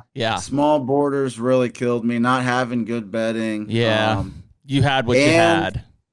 Too open, like too many people could see the deer that were coming onto the properties. Because out of those shooters, I pretty much lost all the property they were on except for 2 of those. Because somebody saw the deer and then you got booted. Yeah, and then I got booted. So I found the deer but couldn't even hunt some of those bucks. I ended up having very small target size. And then when they would abandon the property, you're honest like, all right, well, I'm just out here and like I'm in a wasteland, like a desert. Just you feel like you're just wasting your time. And I like being able to move around. That's why that speed scouting, that's not speed scouting, but speed rattling thing kind of came in. And then I did run into way more pressure than last year. Way more pressure. Like It was almost crazy how much pressure there was more. Last year, I hardly ran into anybody. This year, I ran into tons of people everywhere. It was kind of wild. Well, I think one of those is to what you said early in the podcast is you drew on 0 points, and most places in Kansas, you're not drawing on 0 points anymore. It's going to take one. So you probably had more people putting in for that unit as a backup unit even for the draw. Plus, I heard that amount of walk-in ground got shrunk a lot this year in Kansas, so it pushed a lot more people in certain areas like pockets. So I think a lot of those guys, they didn't have a choice. And I ran into cattle, like guys rotating their cows on the walk-in. Like I'd find something really good, and then boom, there'd be like 80 cows in there like 2 days later. And well, like, what the heck? Here's another like idea to throw in the mix. I wonder how much. I believe they had a pretty significant drought in Kansas, just like we did. Yeah, they did bad. So I wonder how much that's affected. That was probably big on the cattle rotation. Yeah, not only cattle and crop rotations, but also just where the deer are, versus where they've been in the past. Yeah, most of all the deer I found, especially the bigger ones, were on creeks. Any kind of creek with water in it is where I was finding a lot of the bigger deer, or most of the deer. Yeah, I think. And they'd use those creeks to travel. Like they were running those creeks hard. Yeah. And that's where I would, in southeast Kansas, that was the expectation, is we would get in those river bottoms or whatever, and they would the deer just ran them. I was almost going to jack you there. Like, groundbreaking. In Kansas, the bucks are in the creek beds. Yeah. I mean, I noticed that last year too. I do think a big thing, and we used this in southeast Kansas before it really got heavy public pressure, is like that speed scouting of just like looking at an area on a map and going in and just, if there was sign, it's like, find the terrain, hunt it. Because there was less sign where we were in northeast Kansas, that made it really hard. Like, even where I ended up running into those deer, like when I got up to that knob, I'm like, not much sign, but like topography wise, it makes sense. So I sat it. But like, had I just been funneling off of pure sign, I wouldn't have sat that spot by any means.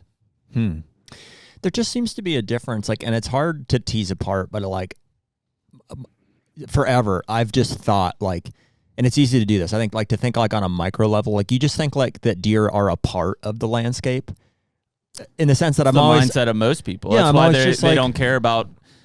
I'm not gonna say they don't care about, but they don't acknowledge things like EHD and stuff, because it's like, what do you mean? There's always deer there. Like, they'll always be there. Like, that's what they're doing in southeast Ohio right now. Is like, they're dumping a corn pile. It's gun season. When a 2-year-old hits that corn pile, they will kill it because there's always deer there. Yeah, it's just, and it's like, maybe it's accurate in some places, but like, I think it's generally what I've seen. It's kind of a misconception to be like, well, it's the woods, or there's habitat, like there's deer here somewhere, versus like if you can separate them in your mind from the habitat, to just be like, well, no, there's, especially when you get down to mature bucks, just like, hopefully there's one, or on a large landscape, or two. So where are they? And they're there for a reason. Yeah, and then I think if you can zoom out and look, from a topography standpoint, like at more of a macro scale, and be like, okay, time of year, food source, take everything that and try to tease apart, like, where are they?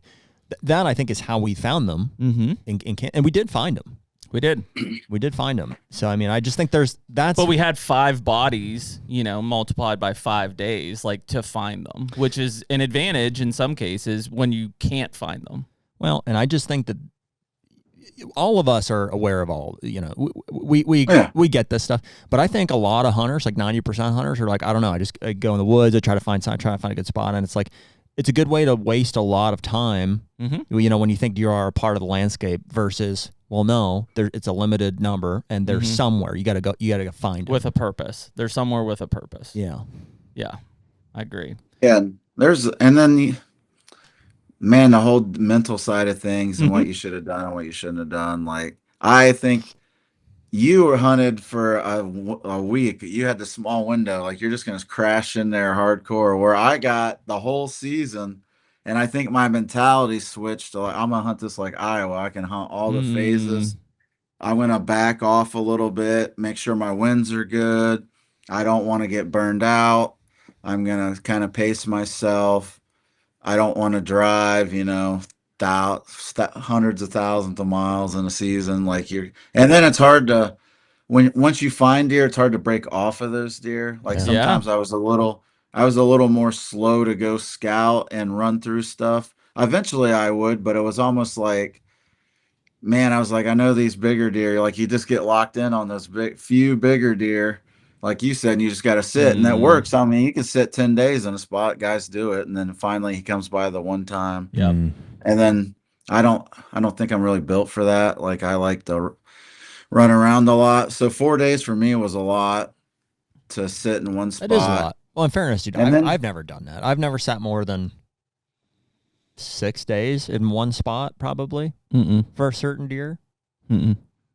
And then, like, sleeping in the woods, dude. That's wild, man. That's like extra burnout, man. That's next level. Yeah, you're not getting good sleep sitting out in the woods like that. Were you dragging? Not good. Were you dragging a cameraman with you this whole season, or? I self-filmed this year. Yeah, I didn't want to. I mean, I didn't really have the funds to pay a camera guy. I want to get one, but I don't know. I just didn't care about having one this year. Well, especially just from, like, your hunting style, which I think is probably similar to, like, mine and Jared's. It's like, we've done it before, and it's like, I'd rather self-film, and I just have to worry about myself in a tree. Yeah, self-filming can be tough, but I hunt low. Like, Cody does. Like, Yeah, so 7 foot off the ground, then you add another guy in a tree 7 foot off the ground with me, it's and a his lot. profile's different than mine. Like I did have Cody a does?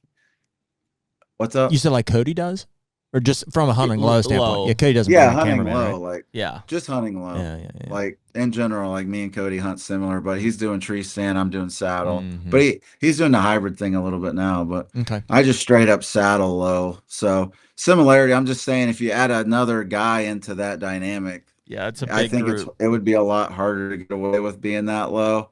Yeah. I did have a cameraman in Iowa for a couple sits, but I went higher than I normally do just because of the camera guy. After talking to some guys that film, I pushed a little bit further up, and then you got added scent and noise. I mean, it wasn't horrible, but It's different. hunting, yeah, like the buck I shot here, I shot this year 7 foot off the ground. I mean, my head was almost hitting the platform. Having another guy in a tree, I don't think I would have got away with the setup I was in for that. Interesting. Yeah, it's tough, man. I think when you try to put all of that stuff together, and and especially just there's a point, not of desperation, but there's a point of kind of being scattered when you're not getting on them and you're putting the time in and you're not finding the deer, they're not doing the thing, that you kind of you lose yourself a little bit there, because then you're like, all right, I got to go find them, and then you spread yourself thin, and then I think, Rendell, what you need is you need a team. You need like some people there with you. Like you need some moral support. You need some moral support. Yeah. It does. Just texting us on the third week of it is not going to cut it was a big deal, because I mean, like Jared said, even those first 2 evenings when we came back, everybody's kind of in the dumps, but at least you're all trying to strategize through like something. And then that Wednesday afternoon, Uncle Dale sees that giant, and like, even though several of us, I think, still were like in the goose egg column, it was like, okay, like there's one out there. Like, yeah, I could see one tomorrow, and so it just kind of slowly digs you out of a hole, and eventually, like, even when Jared killed the last day, it was like we were out of the hole, regardless of what happened the rest of the trip. Honestly, the rest of the trip was a wash. It was a miserable hunt, but you can ride on other people's successes. You ride on it. Yeah. It's like, okay, well, so-and-so, somebody in our group killed one. So and I said, I'm like, we killed one. And everybody can like get some momentum from that. Mm-hmm. But also just eyeballs. Like I was saying, we had, unlike you, who for the whole week, it's, you're trying to get feedback from other people in grocery stores or whatever. Granted, your field of view might be a little bit bigger than Jeremy and I's. But there's 5 of us that are out there, for a week. So it's like, we're in a group text. It's like, you seen something? No. Oh, Dale saw one. Okay. Like they're moving. Right. So there's a little bit of that can happen there, versus like, there's a lot of that. It's constant. I mean, dude, so much of, especially November, but the whole season is like momentum. We rely on each other a lot, and other people that we're in camp with. Yeah. Just ride the momentum of each other. Yeah. I had another guy come down. He drew the same zones, and he came down for like 2 days twice, and just having him hit me up, hey man, I seen some deer. Yeah, exactly. They were doing this, and I'm like, all right, well, I'll check that out. That's what I would do, Rendell. If I were you for going into next year, I would plan your trips around somebody else, frankly, or try to get on the same like. Well, that's as soon as I knew that Rendell was in our area. That's why I was like, oh, I hadn't texted Rendell in 2 months. I was like, hey, dude, what are you seeing? Because I'm like, I don't know where he's at, but he's somewhere around. Like, I just kicked one up. Did you see him? Yeah, one coming your way. Yeah, exactly. All right, he's on the way. Yeah, he's on the way. And then when I was there too, I was like, man, it's almost like you feel like you didn't time it right. Yeah. Like, I could be in Ohio, even though they had EHD around that first week, was on fire. Like all the guys I know in like northern Ohio just crushing were it. just on it. And I was like, man, I should be there right now. And then PA got hot for a week, and guys were texting me in Pennsylvania, man, you should be here right now. And then that gets in your head. It's like, all right, maybe I shouldn't have done the whole, like where Kansas, I have the whole season. Maybe I should have done the first 2 weeks and then bailed out of that. Then just hunted Iowa. Then started rut hunting like other states and bouncing around like weeks at a time, which can hurt you too, because it does. Sometimes you figure out the deer on day 7. And if you had 3 more days, you'd be on them, but you got to go somewhere else. And that's kind of what I did for the last couple of years, I was just moving too many states. So I kind of locked in out here because I got Nebraska, Kansas, Iowa. And I kind of was like, all right, determining that. Then if I kill in all those, then I'll bounce out to other states. But then I felt like, oh, I shouldn't be in Kansas right now. I didn't know if I should just be in Pennsylvania, you know? Yeah. It's too many, dude. There definitely is a number. I mean, maybe everybody's got a different like capacity, or you can hit a stride where it's like, okay, keep rolling. But like, man, it can't be more than like 2 or 3 during the months of October and November. Like, I mean, I feel worse scattered out, and because I'm in Pennsylvania with the kids, but then I've got Ohio, Kentucky, and Illinois, and this year Kansas, and I was way too spread out. Like I not that I didn't have effective sits in Illinois and Kansas because I spent 4 or 5 days in each of those states, but I definitely felt scattered. Like I've sat twice in Ohio. I feel really confident, Jeremy, that had we stayed up to Thanksgiving, you probably would have killed one. Because I was getting it figured out at that point. Yeah. I think it's more of a quality over a quantity thing there. Even in Illinois, if we would that first trip, if we would have stayed an extra 3 days, so instead of leaving the 3rd, we left the 6th or 7th. Yeah, probably. But yeah, those are in hindsight. Yeah, I wish we would have did this, or I wish. but from a time commitment side, it's just, and again, you go into the season thinking you have so many ducks in a row, and you're like, okay, I've got this buck in Ohio, I've got this buck in Illinois, I've got this buck in Kansas. And like in theory, it's like if you execute right, it is possible to just knock them down. You had a season where you knocked them down this year. Yeah. In 3 weeks, you killed 3 studs. Yep. Doesn't happen very often. Like when I got my Iowa buck, man, you just got that you got the mojo, man. That's it. You hit them with the razzle dazzle, and you get all that false motivation, and you're like, "Oh man, I'm on fire, baby! Let's go knock down 20 of these suckers." Well, and honestly, it's hard to carry forward. It is. I mean, I think even though I killed 3 in 3 weeks, if you look back at it, that was the stat. But like the first one was like on day 3, and morale was like. We weren't seeing much running activity, but it was like, okay, we were in them. They were there. They were just locked down. Yeah, we're like, okay, just, we're doing our thing here. The second one was like, boy, I tell you, on day 3, I was like, I couldn't have told, I was like, I don't know where this freaking thing is at. You know what I mean? We didn't even know if he was on the property. Yeah, I'd be lying to you if I said I felt like if I just sit here long, I mean, I don't know. I was like, I'm just, even that was just day 3. And I mean, I wasn't sleeping overnight or whatever. And then, by the 3rd rather, which was Kansas, dude, day freaking 3 or 4, I'm like, well, it was a Hail Mary throw. I'm tired. Like, like, dude, I don't know. You know what I mean? So slowly but surely, I'm like, and I don't even know. Had you put me in a 4th? So every one of those, it kind of reset, and I took with me the tiredness more than I took the momentum of it. I was just kind of like, what's the chances you get another, but. And then, I don't know, they paid off like kind of out of nowhere in some cases. I mean, that's how it feels almost every time. You're like, holy shit, that worked. Like, especially in November. I mean, the hardest part of like you said, Rendell, you killed yours October 22nd or so in Iowa. It's like, that was probably a really good day in all 4 of the states that touch Iowa, right? Or 5 of the states that touch Iowa. So it's like, you can only be at one place at one time. And even if you kill that on the 22nd, you're like, cool, tomorrow is going to be a good day. By the time you get off of that deer, because you killed them, and you get to the next state and you set up, like, you're at the tail end of it being good.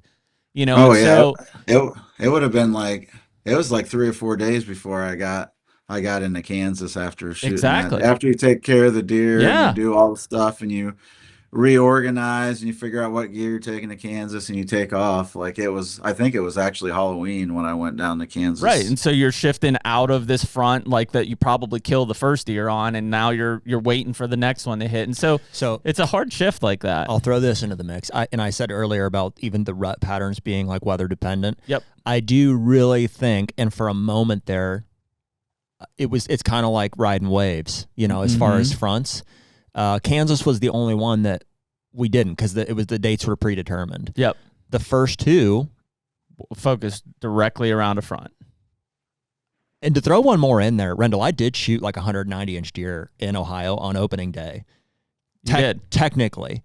Oh yeah, you told me about that. Yeah, so like the long story was, the neighbor shot it first. So you could argue maybe that like maybe I wouldn't have gotten like definitely him getting shot impacted what he did Sure. there. But who knows? But all of those. So there was 4 deer, well, at least 3 deer this year that like I was riding weather waves. And fortunately, they line up in some cases for opening day or for certain weeks of the rut there or whatever. But like, if there's one thing that I'm doing, and that I assume most people are trying to do, if you have the flexibility with work, is like it's Play the very weather. much tied to weather patterns. Yeah. And even deeper, dude, there's guys that are like your Likoski, maybe even I mean, who knows? The level of credibility that some of these guys are given to the moon, right? But that's another one. You know what I mean? So for me, it's weather exclusively. And then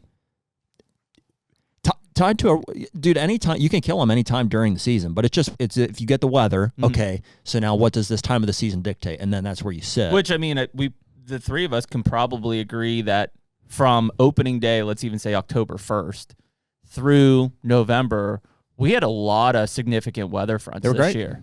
They were great. Like way more than there weren't many weeks where I'm like, boy, it's 70 degrees for the next 5 days. Like it sucks. I can name them because we were there. They were for just them. coming in waves. Boom, boom, boom. It was opening day in October. Yep. There was I can't remember, but there was probably one more in October. I think It was mid-October. There was 2.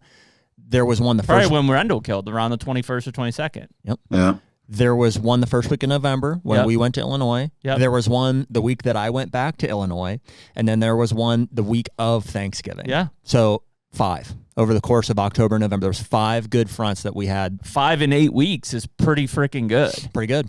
Yeah, that's really good. I mean, I seen deer on all of them, just not the right ones. Exactly. Per se, and Kansas ones. Like Thanksgiving, I came back for Thanksgiving, and the next day I turned around and went right back to Kansas because that front was coming in, and they just got 5 inches of snow down there. Yeah. I did, and it didn't get above 20 degrees all for like 2 days, and I sat all day sits and that, and man, that's brutal. Dude. That's brutal. But that kind of smoked me out. That's why I came back for a while to just kind of recoup. If you look at just the snapshot of social media, I would say, and it's not a knock on them, but more guys who are just average guys who can't be flexible with the weather were probably successful this year because there were so many fronts during the hunting season, right? If there were only 2 or 3, less of those guys would be successful because they probably didn't have a timing of vacation time with a front by coincidence. That's fair. When you have 5 in 8 weeks,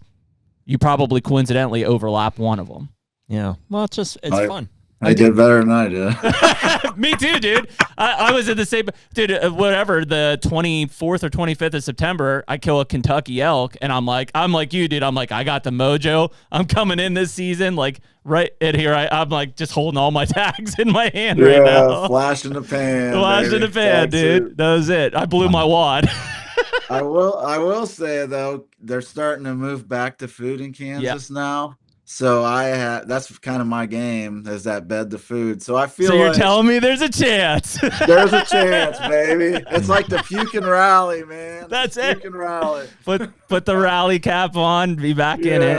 I'll be back there getting my ass kicked again in a couple weeks. The HUNTR Podcast is brought to you by Rack Hub. Well, dude, sheds are starting to hit the ground. Yeah, and although we usually don't find many of them, we've done pretty well this season so far. I would say for just, a handful of walks, we've got a pile of sheds to show for it. So yeah, I'm excited. Yeah, I mean, if shed season would end today, I think it was pretty successful.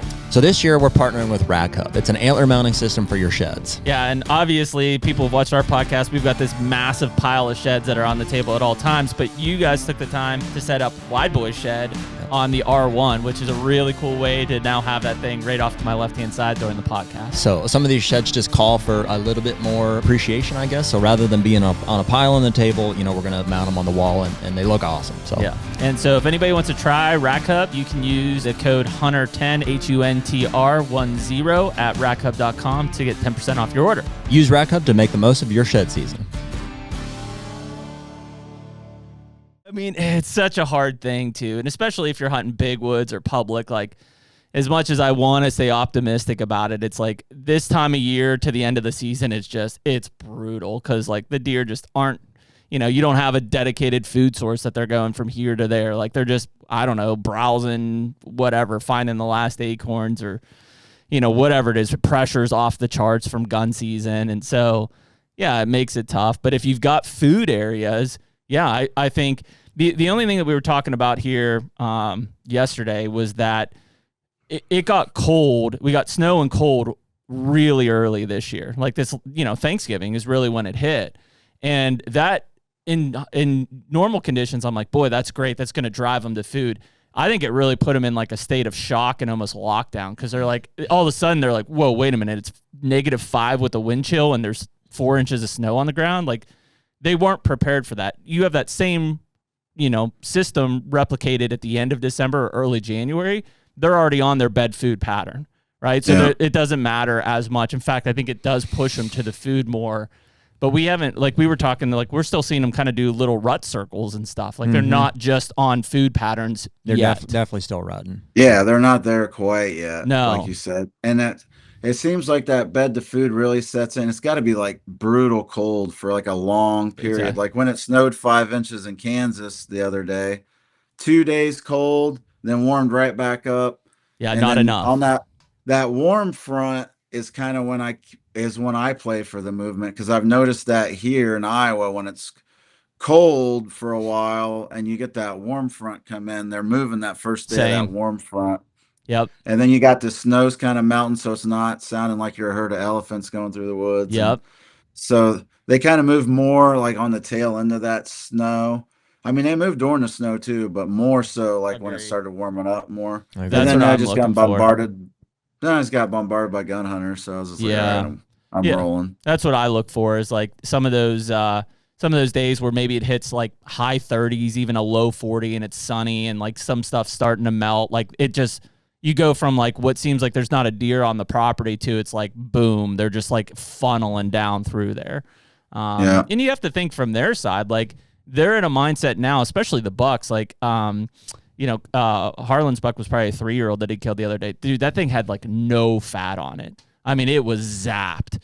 And so those deer are in a mindset right now of like, they've got to survive the next 3 months, which are going to be tough. So, they're starting to think conservation of energy. They may do a rut loop, but they surely aren't out there just burning calories like crazy right now. They don't want to do that. And they're not quite on the like filling the system from a feeding standpoint. So it's a weird balance, which is why I think as you get those little warm fronts that you're talking about, Rendell, they don't have to burn as much energy to keep their body warm when it hits 40, 45 degrees. They're bedding on a south slope. They can get up and they can move the food, versus it's 20 degrees all day. It's cloudy. They're not sucking up that sun. They have to burn a lot more calories to keep their body warm at that point.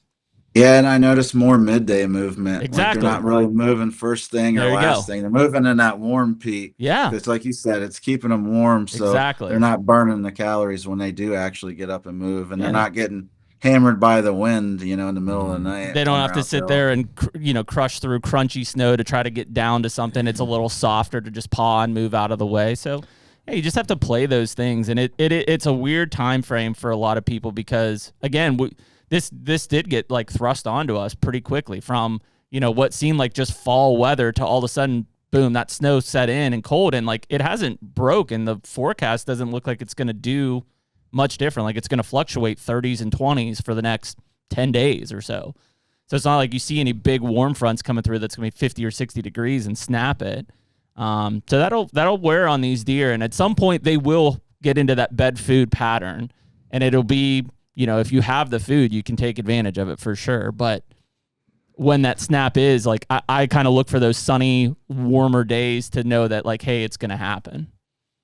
Yeah, and last year it didn't happen until January down there, and season was over. There you go. If I would have had one more week down there, that's what I was just saying. That's the tough part about Kansas, dude. On the late season stuff is like you wait all of December for that front, and it almost never comes until it's December 31st, right? January is end of season. Yeah, we were saying that in Kentucky, like obviously being a little further south, it doesn't get as cold as much, and I've got all this corn and beans.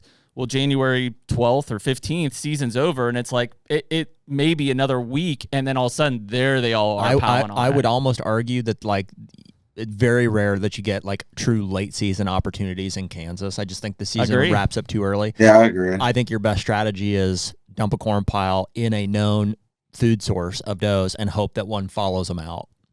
Yeah, I think that's your best bet in Kansas.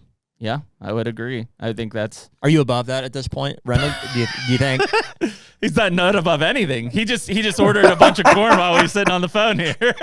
I don't know if I'm that desperate, man. I'm dead serious. If I were in your exact situation right now, I think I would be looking at your private areas that you have opportunities. Looking at your privates. Yeah, check your privates out. Everywhere. Yeah. And I'd be looking for food sources that you think bucks are going to be whatever in adjacent to, or that the does are at. I'd go dump a freaking corn pile down there. And that'll do it. See if one will drive. Because what they'll do, they will eat off your corn pile, but they're going to come out following them does. I had it happen 3 years ago, maybe. I don't know, 2 years ago, something like that. Same thing. We were leasing in 80 acres, and it was just honestly basically a cut bean field, and the perimeter trees were a part of the lease there too. And so, just went out. We were out there in November. I wasn't successful, so I turned around and went back, like on the best front that I thought we were going to get. It must have been like mid-December, maybe week before Christmas, something like that. And I just went to either corner of that 80 and dumped corn piles. And then I got a couple pictures of some shooters, like midnight, overnight, or just walking past the thing, or cruising the edge or whatever. I'm like, okay, those are deer that I would shoot. And then it was long enough ago now that I don't remember the exact scenario, but it was last day or second to last day, and maybe I had some of the weather there. Just went and sat those frickin' spots, and then sure enough, here come a train of 7 does, and they had learned over the past 2-3 days that there's a corn pile out there. They'd frickin' come out to it, and then on that last day, sure enough, here comes this big frickin' buck. And he walks directly under my tree. I'm just on this stupid field edge, this is Kansas, and they walked right under me. Sure enough. And so I draw and turn on him, and I go to shoot him at 15 yards, and my cam got caught in the easy hanger. Oh, dang. Yep. I remember that. I can't believe the bow didn't explode, honestly. When was that? That was 2-3 years ago. And so I shot right over his back because, it completely jacked my shot. And so then he trots off again at 40 yards. And I got another shot at him, but I was so rattled at that point. And truthfully, I don't know if my bow had been messed up by that or whatever. But I shot right under him or right over him or something. Just flailing. Terrible. Flying. Yeah, it's you drive all the way back to Kansas, try to get the opportunities to come together, and that's the kind of stuff that happens. So, but all that aside, that strategy would have worked. Freaking here he came. Yep. And he was following does. That's where those corn piles are deadly. You can even pull them away, I think, from a primary food source for a brief period of time. Well, especially because in Kansas or Iowa and Ohio, some of these states where you get those doe fawns hitting critical weight, that's the time frame that they're coming into estrus, and they're still hanging with the adult does because they don't know any better, and so those bucks are just trailing because they know that one of those doe fawns is going to come into estrus in the doe group, and so they're like a shark, just waiting for an opportunity to pounce and push that doe fawn out of the group. So. Yeah, and if you can find winter wheat, we talk about that. Those Kansas farmers don't let that ground set at all, man. They take beans off and wheat's in the ground the next day. So if you got some rain, or moisture, that winter wheat's coming up, those fields end up. That's why the 80 was always good, for the corn pile, is because it was always winter wheat usually following behind it. So those deer were just piling in there anyways or around there. We were just congregating them. So it concentrates them. Yeah, so you just have to find. But it is, I think to your point earlier, it is really tough, though, ending December 31st to catch any true bed food late season, or at least have time, because it seems like you've got 1 or 2 days, and if you miss them, season's over. Yeah, no, that makes sense. And I think, and I don't know, it just depends on what you want to do. I might just ride or die with my style and just be okay with eating the tag, or you try everything you can, and you can only bait on private land down there too. I think you can't bait on public. Right. So that's right. So I don't know if because I'd probably just be hunting the public land. And there's nothing wrong with how anybody wants to hunt. No. I don't know. We all have our styles and what we like to do and what we want to do and how we want to kill them. It's just the bummer of bait states. It's while on one hand, that's what I would advise, but it's because that's what's happening around you. Especially right now, gun season started, 2 days ago. Like I'm sure the amount of corn piles in Kansas immediately blew through the roof. Oh yeah, probably. I seen like tractor trailer loads of corn going down the road. Yeah. I was like, oh, somebody's loading up. So, same with Ohio. Like right now is gun season in Ohio, and I'm sure the amount of corn piles just blew through the roof. I mean, have you thought about pivoting? Like just saying, boy, I gave Kansas a month and like it just didn't happen. Like I go to Ohio or I don't know, Pennsylvania is tough, but want to like make a move. Yeah, I thought about, actually that's been on my mind the last couple of days, if I want to pivot or not, if I just want to sink that ship in Kansas and go. But I could go to another state for like a week and a half and then pivot back to Kansas towards the end. I was thinking, even if you go see deer somewhere, like if you go and sit and you're like, hey, I saw 10 deer a day somewhere else, then you can maybe mentally withstand what you're about to go into Kansas. Yeah, it would be a victory at this point. I mean, I could go to PA and gun hunt. I mean, it's gun season there right now. So, I mean, I thought about doing that, going up to... I think, is Johnny tagged out too? Bo and Johnny are tagged out? Archery, yeah. I know Bo killed his. I didn't know if Johnny shot one yet or not. Yeah, I think he got his P8 buck. I know he killed like 2. I got North Dakota and he got another state. Well, I think he got PA too, I do believe. Yes, I mean, I think Bo's dad killed one. Like all the Martonic spots are almost open for you. Yeah, man, I could slip right down. I know Johnny was in line, so you'd have to bring it up with him. He kept asking, he's like, me? Tag me in? I do have a couple Seek 1 spots up there. A couple Lee Ellis spots. What do you mean? What's a Seek 1 spot? Oh, it was just me and Lee Ellis found the same. Well, we found the same deer pretty much. When was that? It was last year. Were you guys hunting it at the same time? No, 2 different times. I went up there early and he showed up for the rut. Oh, interesting. Yeah. Well, yeah. I mean, and honestly, we're kind of in a weird period because it's been super cold and snowy here. I will say, you better take that up with Bill. He's the one that's got those pens. Oh, yeah.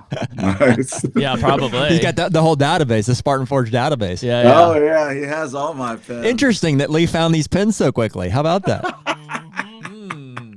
Yeah. Yeah, the Levi Morgan pins are in there, too. That's right. You need a right to know request. Like, get your attorney involved. Mm-hmm. Yeah, Bill's got a whole slew of pins. I never thought about that, honestly. Yeah, he's pretty effective if you think about it. Yeah, but no, I mean that's for sure an option, man. Like next week in PA looks really good. There's a couple snow fronts coming through, but in between looks like you're gonna hit those mid to high 30s and sunny days. That would get them, and you'd see deer, especially in some of those areas. You could put miles on. I even thought about going to like Alabama. They got all the late ruts. Going back to your southern roots. Is that but just by chance, is that with AJ and those guys? No, I was just gonna go. Oh, okay. I was talking to AJ. Yeah, they do a yearly hunt down there. But yeah, I was just gonna go on my own and just hunt like some different places down North Alabama. Dude, I like in January either Eastern Mississippi or Western Alabama. I used because I went to school down there. Like I had some awesome rut hunts down there at that time, and it's really cool because it seems. Some of that public feels so void of life because so many guys hunt the early gun season, and then that late gun season, really around Christmas is some of the best time frames in that area to the first of the year. And I don't know what it is. It just feels like they just kind of let off the gas from a public side. But you could get in there, and the amount of sign that's being laid down from like Christmas to January 4th, 5th, 6th, something like that is wild. Like you can really get on some good deer because there's so much sign getting laid down.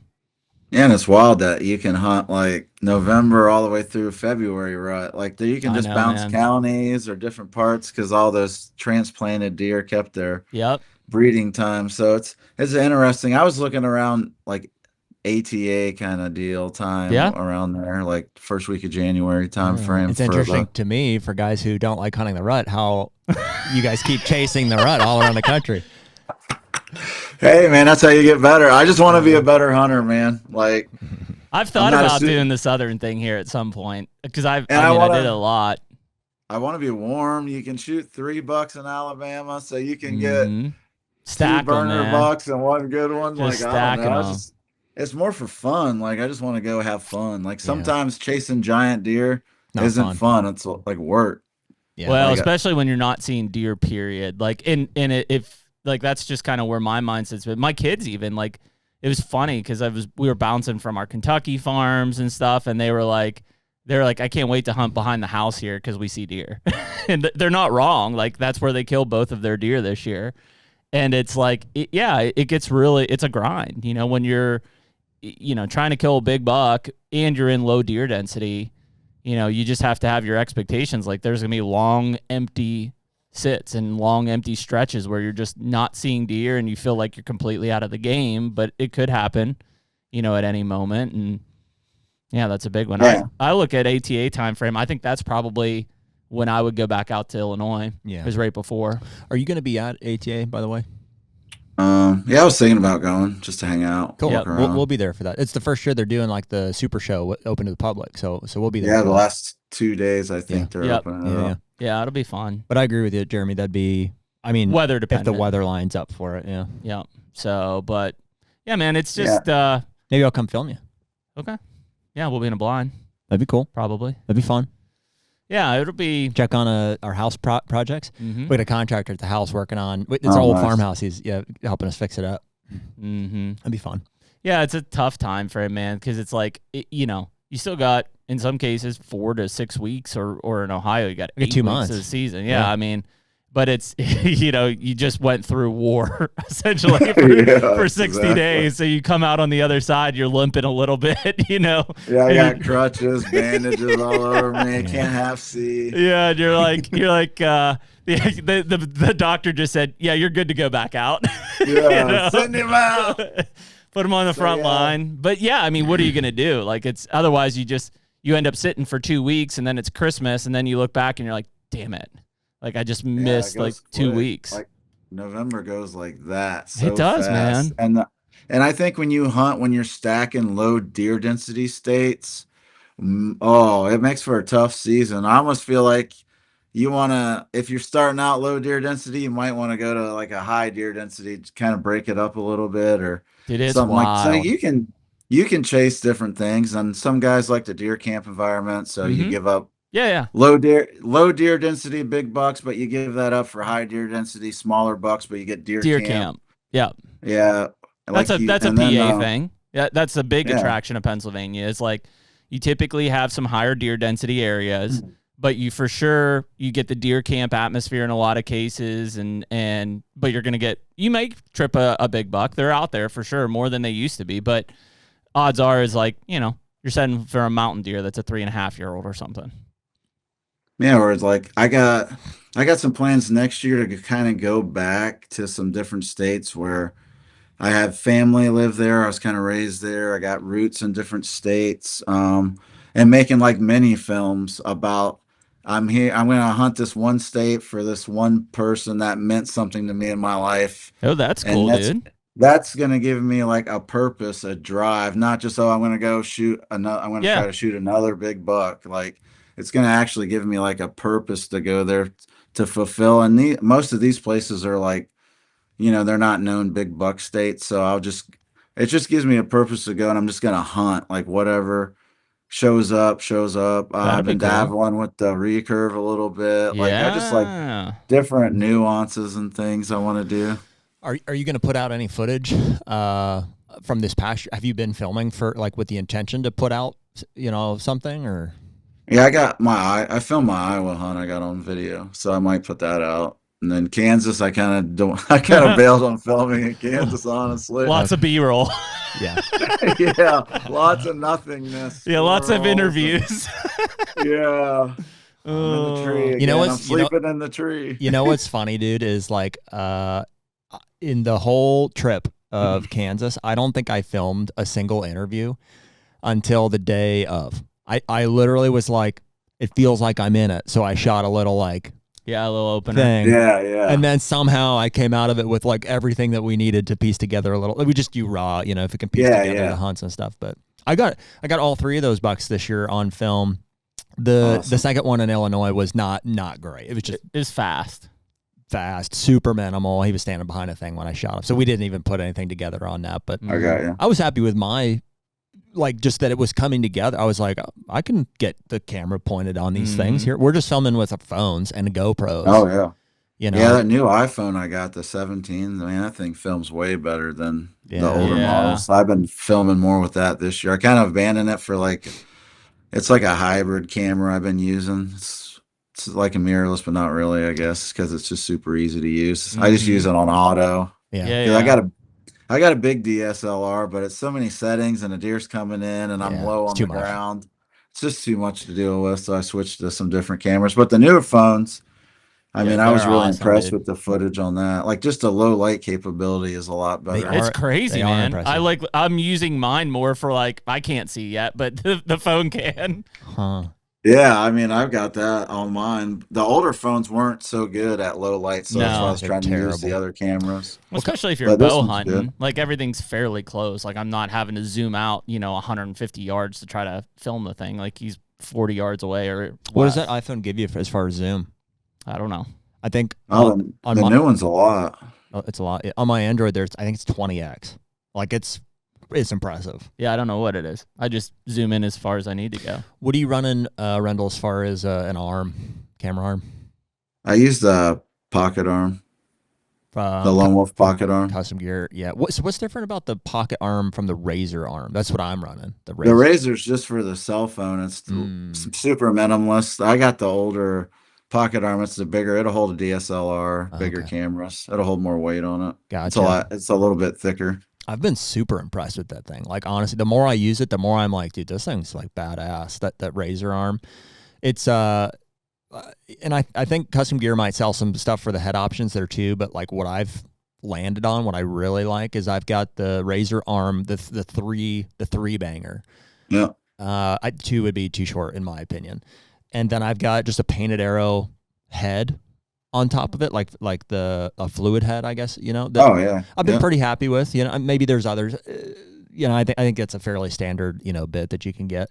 But then on top of it, it's like an Uzmo, I think, or something. Yeah. It's like honestly, like some sort of Chinese Vietnamese, like brand of Chinese clamp. But dude, the thing is legit. Like I can get my phone, like I can be texting and then see something and literally throw it in there in like half a second and it clamps, it locks it in like rock solid. I was not a big fan of, and still I'm not, of the magnet stuff. Just because I just see my phone at the bottom of the tree, and I'm like, and I'm also not going to change I've run these like OtterBox cases forever. I'm not going to change my case setup so that I can like get a magnet on the back of it. And this is like a rubbery, so I'm not going to change that. So with that setup, I can clamp it in there real quick. Everything works good together. It fits in that. I run not the smallest, but the medium-sized Custom Gear pack. Okay. And dude, it just fits right in there in the back. Really nice. It's the hybrid half pack. Yeah. Is that what it is? Half pack. Yeah. The only thing, and we can all three of us tell us to Cody, is like the only thing I would change about that is like for those all day rut sits, I wish like a piece of luggage, they could have a zipper on it that would allow it to expand even further so that I can fit a gallon Ziploc bag full of lunch into food. it. Yeah. Food is critical. Yeah. And I pack that gallon Ziploc bag full. Yeah. I think that's who is it? Is it HUNTR is who makes those packs? I think so. Yeah. It is. Yeah. They're awesome. I mean that pack is freaking great for sure. You don't like the carb load? I found I ate all my calories before I even went out to hunt, and then I just didn't eat anything all day. Really? I was just curious. Oh, that's a mistake. Wow. See, that's why your sits are feeling so long, dude. I prolong my meal throughout the day. Okay. Yeah, I'll have PB&J feels a little more breakfasty than like cold cut turkey. So PB&J down the hatch, 8:30. Maybe an apple, maybe like a payday after that, and then by noon I start thinking about a sandwich or like a piece of pizza we put in there. Yeah. There were a couple mornings there that my PB&J didn't see daylight. Yeah, I tend to just, if I carry it, I'm eating it all day. So I'd like to load in the morning, and then when I get back in the evening, I'll carry like a couple snacks, but I always hated like the crinkling sound. But Oh, wow. I seen some guys got those little silent Ziploc sandwich baggies I used. Oh, yeah. I switched to those, but I don't really eat or drink. I don't carry fluids with me either. You're a Wow. madman. You're just raw dogging it. You're dehydrated. Probably. For me, Your pee is so yellow.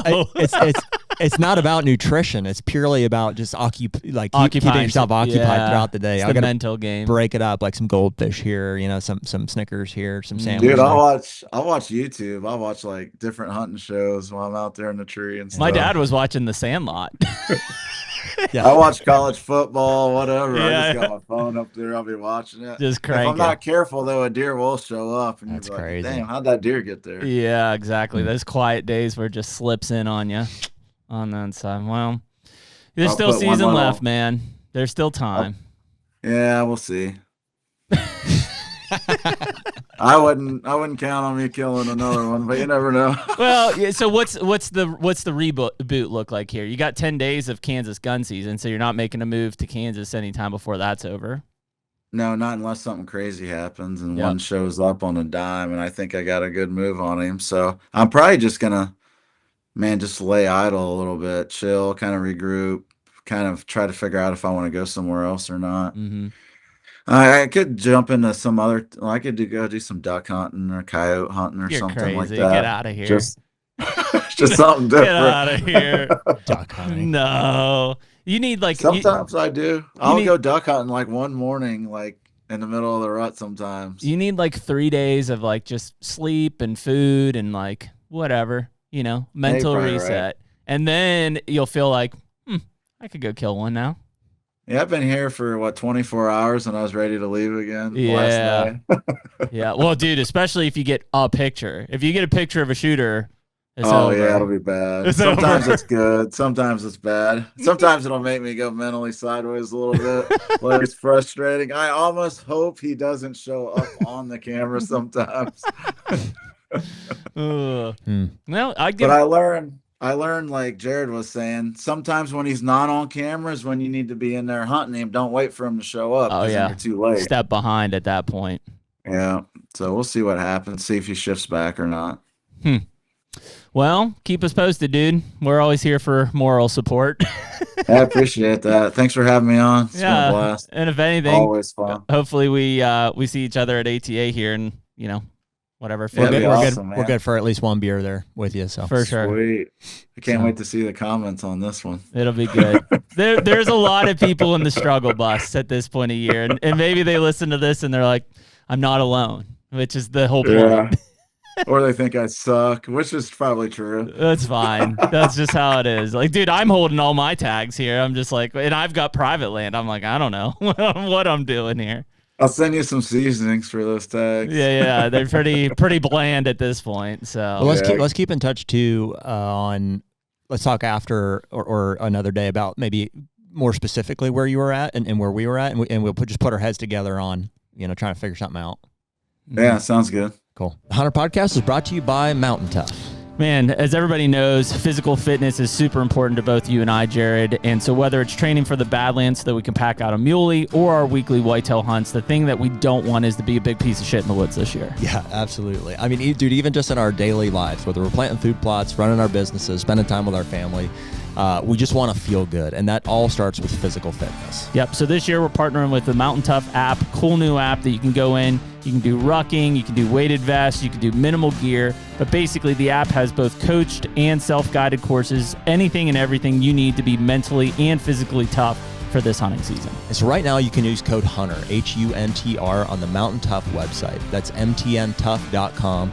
It does have to be the website. It can't be either of the app stores to get that discount applied. You get a free 2-week trial anyway, so anybody can go on and use that. But while you're signing up, use that code HUNTR. You'll get an additional free month after that trial period to use the app. That's a total of 6 weeks. That's a huge savings. So this season, get Mountain Tough. Rendell Erik, everyone. He's the man, isn't he? It's funny how I was like, even this morning driving into the office, I was like, okay, Rendell, what are we going to talk about? You never, like, there is no plan. I don't do that. There's no plan. I don't do that ever. I don't usually, but it just this morning, I'm just trying to, sometimes I just want to get in the zone for podcasts. I'm like, all right, what am I going to talk about? And like, I don't know. It just is wherever the conversation leads, which was, okay, I know Rendell was in Kansas. I know he's in a similar area to us. And like, I know that he struggled. Yeah. And then that's where it goes from there. Yeah, dude. I don't, that's the trick. I mean, you just gotta just like you and I, like we sat yesterday. It's funny because maybe if there's ever been times that we've been tempted, it's like, well, what are we going to talk about? Especially when you tack on a hunt companion, farm companion right ahead of it or whatever. It's like, dude, I've never, I don't think one time felt like you and I ran out of things to talk about in 10 years. No. In 10 years of knowing each other. It's just like, no, if any, we've been accused of maybe overrunning a guest or two. And it's that's because fair. Like it might be hard to pull something out of them. That's fair. That's fair. Rendell's not one of those guys. Like, it's just an easy conversation, but there has been a few, and again, it's not because it's because we had shit to talk about, so therefore it was like, okay, they're not going to talk. We'll talk. Yeah. Well, if anything, it's been, in terms of like scheduling, getting people on, it's like, you want to have a nice balance of like, we want to push our limits with talking to new people and like learning new things and stuff, but also I want an element of comfortability just with people that I like. Yeah. Or that we like. Yeah, so Rendell always is one of those Rendell's guys. is always, I'm like, dude, he's just like a comfort food for me. It's like, Southern comfort for let's just get Rendell him Erik. in and, crush some mashed potatoes, Yeah. It is funny, though, when you get into those conversations. We have talked to Rendell, but like on a podcast format. It's been a while since we caught up with Rendell.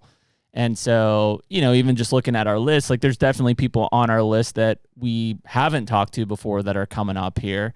But, for a lot of it, I'm like, well, I haven't talked to Rendell in a while on here. Like, it'd be good to catch up with him or like a Ben Rising or a Winky or whoever it is. Sure. And so, yeah, there's a cycle there that ends up coming back up of just people we want to talk to, and then intermixed with just, it's like, hey, we got shit to talk about, so we'll just catch up with it on that side. So it's cool. Hopefully we get to see Rendell at the ATA show here in a few weeks. That's always the good catch-up time to just I'm looking forward face to face. And frankly, we usually come out of that with a handful of like, hey, these guys are coming on the pod from there. So that's always fun too. So cool. Anyways, we appreciate everyone listening to Rendell Erik this week, episode 293 of the HUNTR Podcast, and we will catch you on the next one. Later. Take me